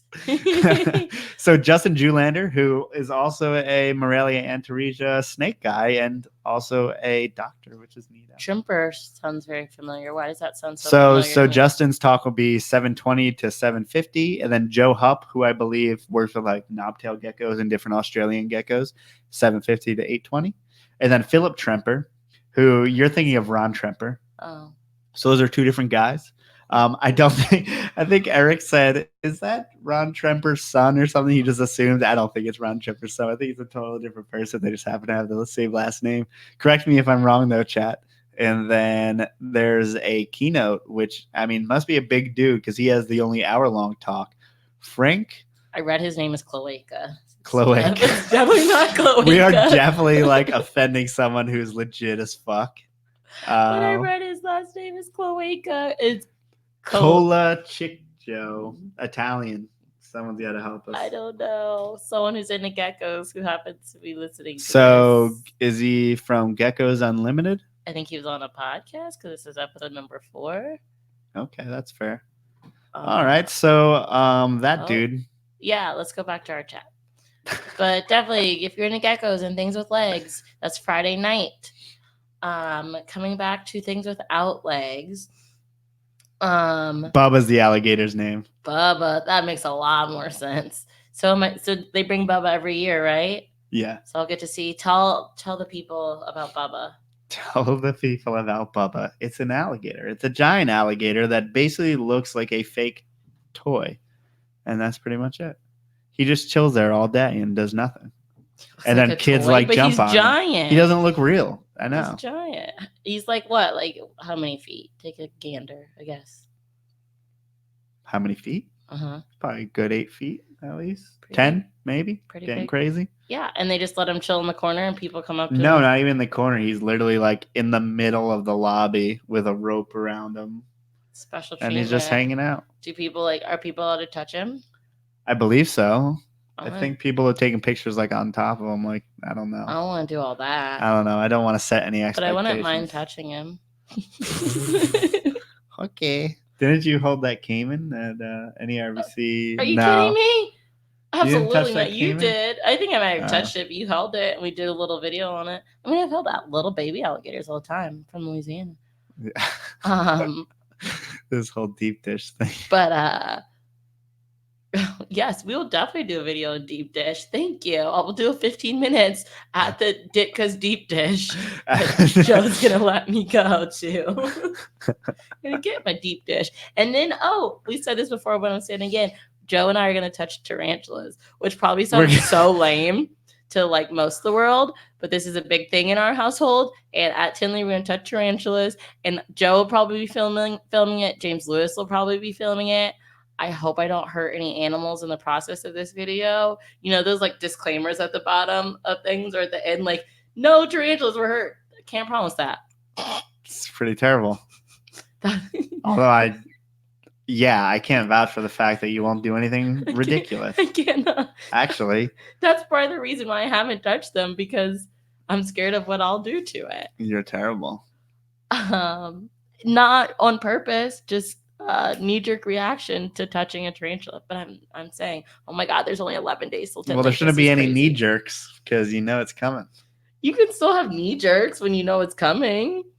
What are you talking about? No, but I mean, your reaction to smash things seems very flippant. Yeah. It doesn't seem like you're like, yeah. Because if you guys ever watched the videos and she literally just starts killing fly, like if there's a mosquito in here or a fly, she will not stop at like breaking everything. Like hitting our TV in the living room with a book the other night. And like, you know, when you touch the screen and it makes like the rainbow colors, like what you're not supposed to do on I don't know if it's LCD, whatever the hell screens are made of these days, but don't hit it with shit. She hit it and it like went brrr, like the rainbow colors came out. But I killed the fly. Right. But was it worth it? Yes. No. Yes. No. You have like some child just some weird thing. I don't know what it is, but you have zero restraint. So maybe I shouldn't have said that for whoever's going to loan us their tarantula. Hopefully, tarantula people don't. Did you just put listen to 100% backwards? She put the percent sign in front of the 100. I do that a lot, actually. I don't know why. Okay, what else at Tinley? What are you most looking to see? There's nothing in particular that we want to. Don't speak for me. I don't think we want to purchase any. If we saw a perfectly striped goinai, a female, we have to. I mean, we know that's our one thing that if we see it, we have to buy it no matter what is going on, because that's just the lessons that we've learned along the way. That's really the only thing I can think of. That was mine, and then another. Like, if we make a lot of money, I mean, things may change. But was I speaking? I think. Thank you. The goinai, and then that weird orange cream one you found last time at Tinley. If we see another one, I feel like we got to get another one of those. Okay, so Larry will probably have some more. So yeah, we can get, but those are those are cheap, so it's good. Okay. Other than that, I don't think there's anything I'm truly like super wanting as far. Super pastel spot nose clown. Yeah, totally. Exactly. That's exactly what I want. I'm trying to think. Now, if there's another adult Miami like ours. Oh yeah. Gotta. If we can find a male Miami, we gotta take that as well. That's another one of those things that we need to.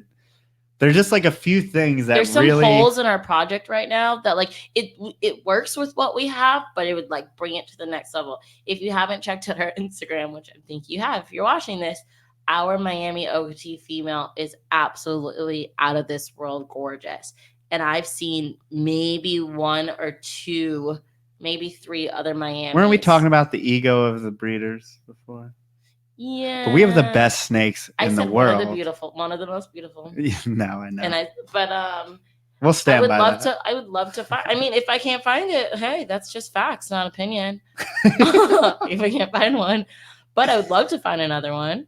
So like there's some ones like that, like a Miami that's just beautiful. If we find a coral ghost stripe, which is never gonna happen, but like our male, if we find a coral ghost stripe. We produce some coral ghost tesseras that are like pink and purple already.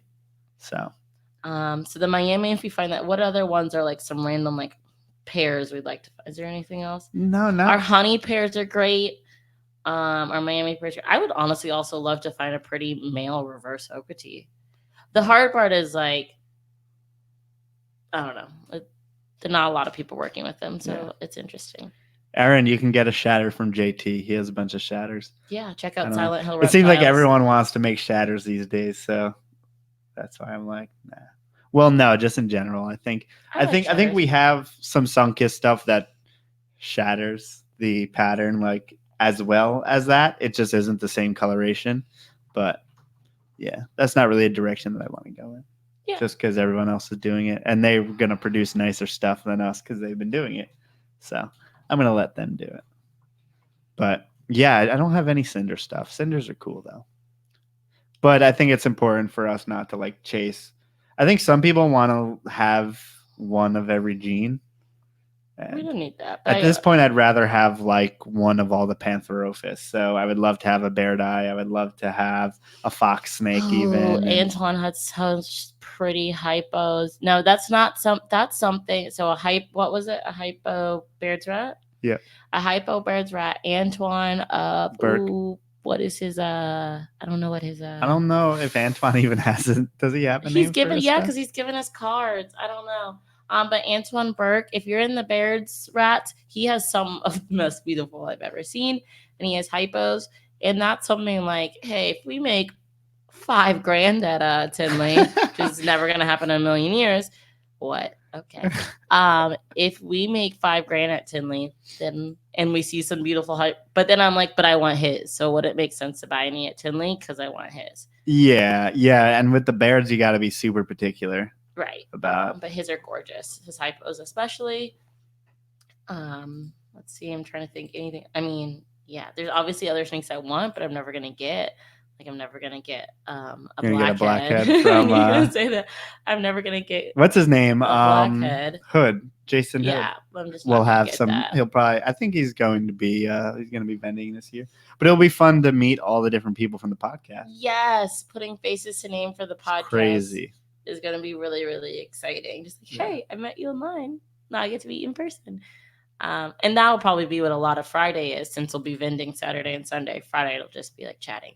Yeah. Okay, so we are coming up on 2 hours, but I have to say, another big thing about Tinley, like we said, is chatting, is just like connecting and networking. We're going to try to get in as many like little snippet videos we can. We might not do them live. We might record them and, release them later.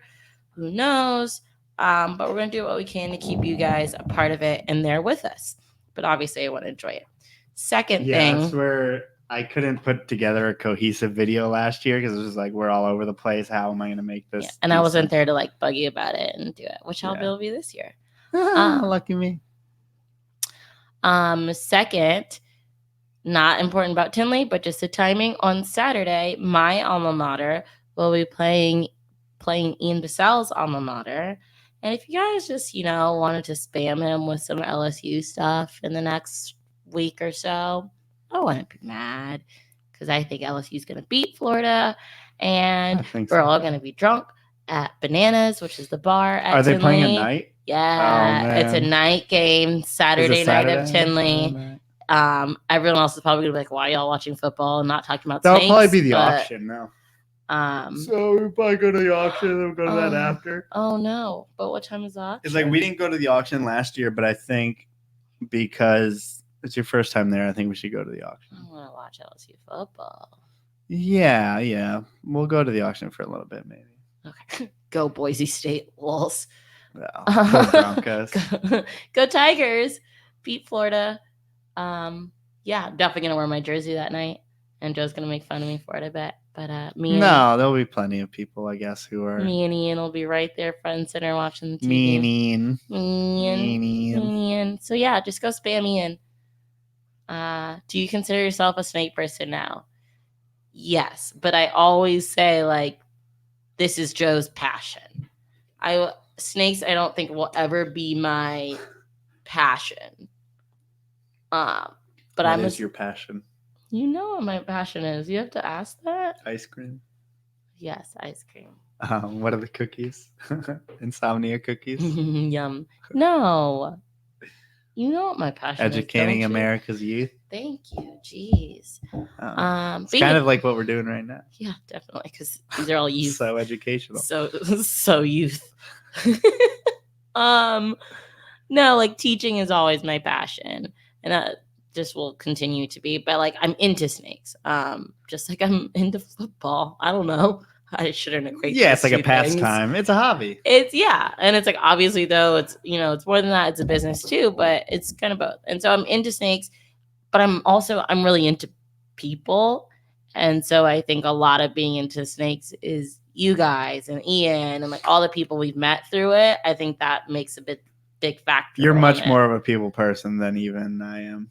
Yes, like you said, even like definitely more than you. Yeah. I was trying to like cushion that statement just because I don't want you guys to think that I don't like you. I just don't want to talk to you ever. That's all. Okay. No, I'm kidding. So if you talk to lots of people, he just would prefer to talk to no one, but he also likes talking to people. No, I like having friends. I'm just not good at keeping constant contact. Okay. What if someone gives you a tarantula? Would you take it? Absolutely not. No. Hard pass. Nah, I mean, I think it would be cool to like have it run across my hand, but yeah. Not that I would be like weirded out by having it in the house, but it's just not. If I don't love something, then if I have 200 animals, then I'm going to take care of the other 200 animals first. Unfortunately, that's just the way the cookie would crumble. And I would forget about that poor little guy. And I wouldn't want to do that. Yeah, no thanks. Yeah. Please no one give us anything with likes.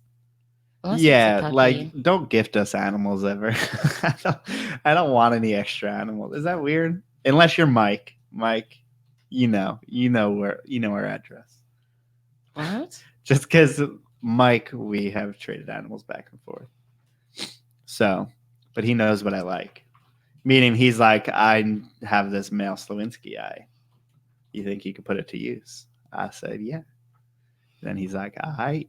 He's not like, here's this A male that I've had for 20 years that I got from a pet store. I can no longer keep it. Here you go. Do I sound like a dick? I don't know. I'm not really listening. Thank you. What I'm saying is I don't need any animals unless we're super specific about where we get animals and also what projects we're in. So, yeah. So that's kind of, I guess that's also how we avoided all those scams and stuff like that and weird stuff. So, yeah. Wow, you are just typing. I'm trying to have a conversation here. Yeah. So anything that in Tinley or anyone in Tinley in particular that you look forward to meeting besides people who may or may not be in the chat? My friends. Your friends? Meeting all our friends. It sounds weird. It seems like an oxymoron to say meeting all of our friends. Yeah, if you're already friends with someone, that kind of implies that you've met them before, but not really in our case or in a lot of people in the snake world's case, I feel. I feel like I forget all the people who are going. It'd just be nice to be like with all of our friends also in one place. Like when Riley came to Carpet Fest, like obviously that was our first time meeting Riley, but also just like having him there with everyone. His physical presence. Yeah. So Riley, or actually I don't know if Riley's gonna be there. But Brandon Wheeler is gonna be there. I saw like obviously Bill, Ian, like just having everyone all together. Yeah. Is Bill going? But Ryan knows the number one person I want to meet. She's not even here to see it. Yeah, John the Deep Dish Pizza. That's who I want to meet. That's the one person I want to meet. Welcome to Dicka's Deep Dish Pizza. So that will be something that. Ooh, Joe knows the answer to James's question. What did James say? What's the coolest snake you think we're bringing to Tinley? Good question, James. I don't know. That's kind of hard because you get into like the intricacies of your own collection in a weird way to where you have these favorite snakes that no one else will appreciate. And one thing that I really, really love is this, and I think anyone can appreciate this. Everyone can appreciate Melissa trying to get that door open as well. Pretty pathetic, if you ask me. So, but we have this fire tessera, so A-male diffused tessera mask that is just so contrasted and so bright red. And it's just amazing. It's an amazing animal. So that is one of my favorite animals. We will also have an Ultramel mask tessera, which is super cool. And then as well as some of our just random, we have this A-male buff red factor that's super cool. And I really like it. Most of the people won't get the nuance of the oranges in it. And yeah, I don't know. That's really like a thing that I definitely like. So Kyle asked what kind of corn looks like garter snakes. I guess tesseras. I think that's probably the one you're thinking of. So that's the thing that changes the pattern. The line down, it takes the line down the dorsal and then gives it some meshed up side patterns. I'm going to think you can talk. I mean, I know you've gone mute for the last like 10 minutes, but you want to talk while I go get that fire? Okay, we're going to show some snakes. Whoever said they missed seeing corn snakes, I hope you're still watching. Apparently, we're showing some corn snakes. What kind of corn looks like garter? Is that what he's talking about? We're assuming you're talking about tessera. Bringing any adults to show. Ooh, that's a good question. So at all the other shows, we have brought an adult, and we like bringing the brain because he's the father to a lot of the snakes. But I don't know if we'll have space. Also in my head, I'm like, there's probably 1 million. That's a lot of, I don't know. There's 1 million corn snakes for people to see. So I'm not sure. Space is obviously a factor, but if it works out, it works out. And the brain's pretty calm, and it's just nice to be like, hey, here's a full adult, to show everyone. Someone said I want to eat, not someone. Katie said I want to eat at Harry Carey's and then go to the sports museum. I don't know what either of those things are. Okay. What else to talk about at Tinley? I don't think there's a person. Maybe there'll be some people there who we've tried to get on the podcast, like through messaging them and in person, like I can convince them. It's so hard. There's so many people I want to get on the podcast that tell us no. And I get it, but it's hard just to be like, look, it's just a conversation. It's just like us talking here. So maybe in person they'll be more inclined. Who knows? I never want to pressure people, but I always want to try to show them how easy it'll be for them to come on the podcast. Mariah said, I think taking adults to shows are really great just to give an idea of how some people, and educate them. 100%. Mariah, it's definitely helped us out in the past shows we've done recently. I just don't want to take up too much of Matt's table. And I just have no idea, I don't know, what Tinley's like. Did you hit the odds for anything you were hoping for this year? I think the only thing we're really hoping for was the palmettos. I have zero expectations. The palmettos was our only odds. And we clearly did not. No, there's plenty of other odds to hit. But this snake, I forgot that he didn't eat like the last 2 meals, so he's probably not even going to come to Tinley. But you're not going to be able to see how cool he is. The video does not do him justice. No. He's super red, but you're not going to be able to see it. So hot. Yeah, he looks orange there. What the heck? Are the colors that off? But he's like bright red. Yeah, that's very frustrating. What if we bring it down here? Oh, it's gonna mess up all your little balancing up there. Oh yeah, the head's cool. See if you can show the head easily. It's the screen pattern. Oh, it's gonna, not focus. That's cool. While he's perfectly still, it's gonna not focus. Yeah, but that's the mass gene that is in the head there. And pretty reduced sides, and it will probably all bleed in to be one really red snake, but yeah, he may or may not be there. If he decides to start eating again, that would be neat. If he doesn't, then he will stay here. But there's plenty of other cool animals that will be going. Some kind of ultramel diffused mass stuff, some crazy stuff that I haven't brought out to shows yet, should be getting going in. Hopefully in the next 11 days. Yeah, but I'm trying to bring as much stuff that we have that no one else has. And that will be that AML buff red factor stuff, as well as the ultramel diffused mass stuff, all this stuff that is unique to us. Because I know there's going to be a lot of corn snake breeders, and they're going to have all the pink and purple shit and all the things people like. And so I got to get some of the nuance, weird stuff, and get just stuff that other people don't have. Yes. We'll also have some reverse oketees, some of our Miami oketee reverse oketees that are. You looked at me like you were surprised. No, I just had a question I want to ask you about those. What? I mean, what about our people who are on the wait list for that? Why haven't we sent those out yet? We need to hit them up.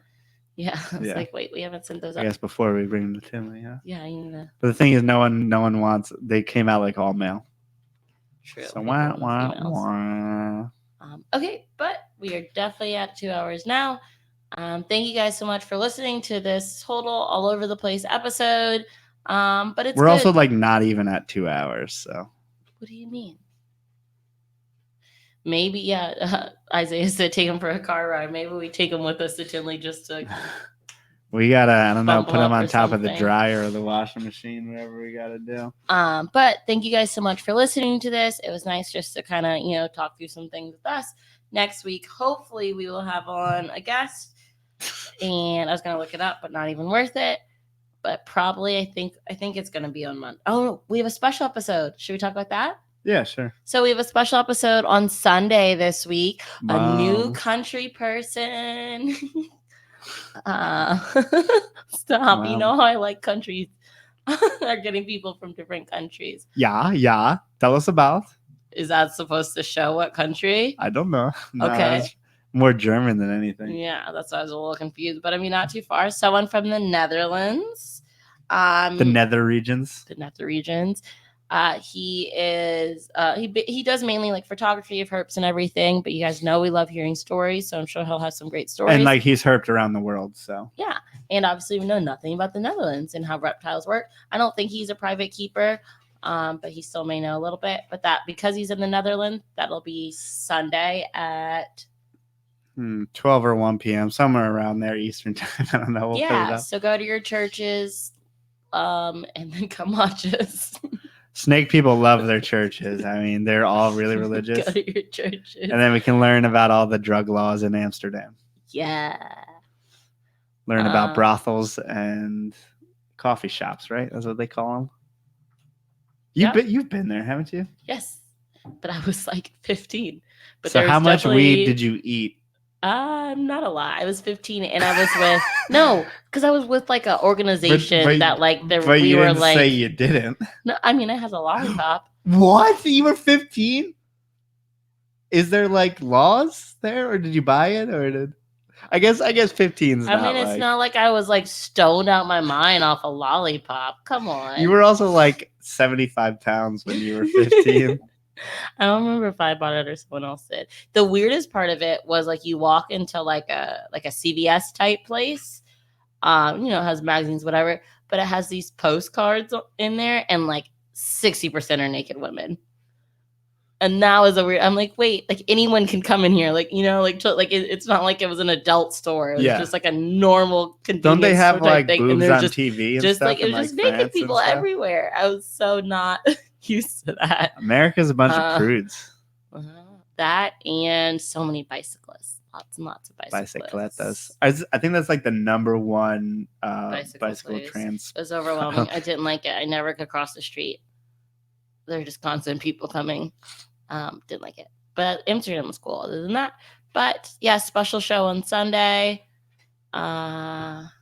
Tinley, obviously, next 2 weekends from now. We have t-shirts available. We have snakes available on our website, portcitypythons.com. Check us out on Instagram, Port City Pythons, Facebook, Port City Pythons, and see you guys. TikTok on the clock. See you guys in 5 days. 5 days. Later, guys.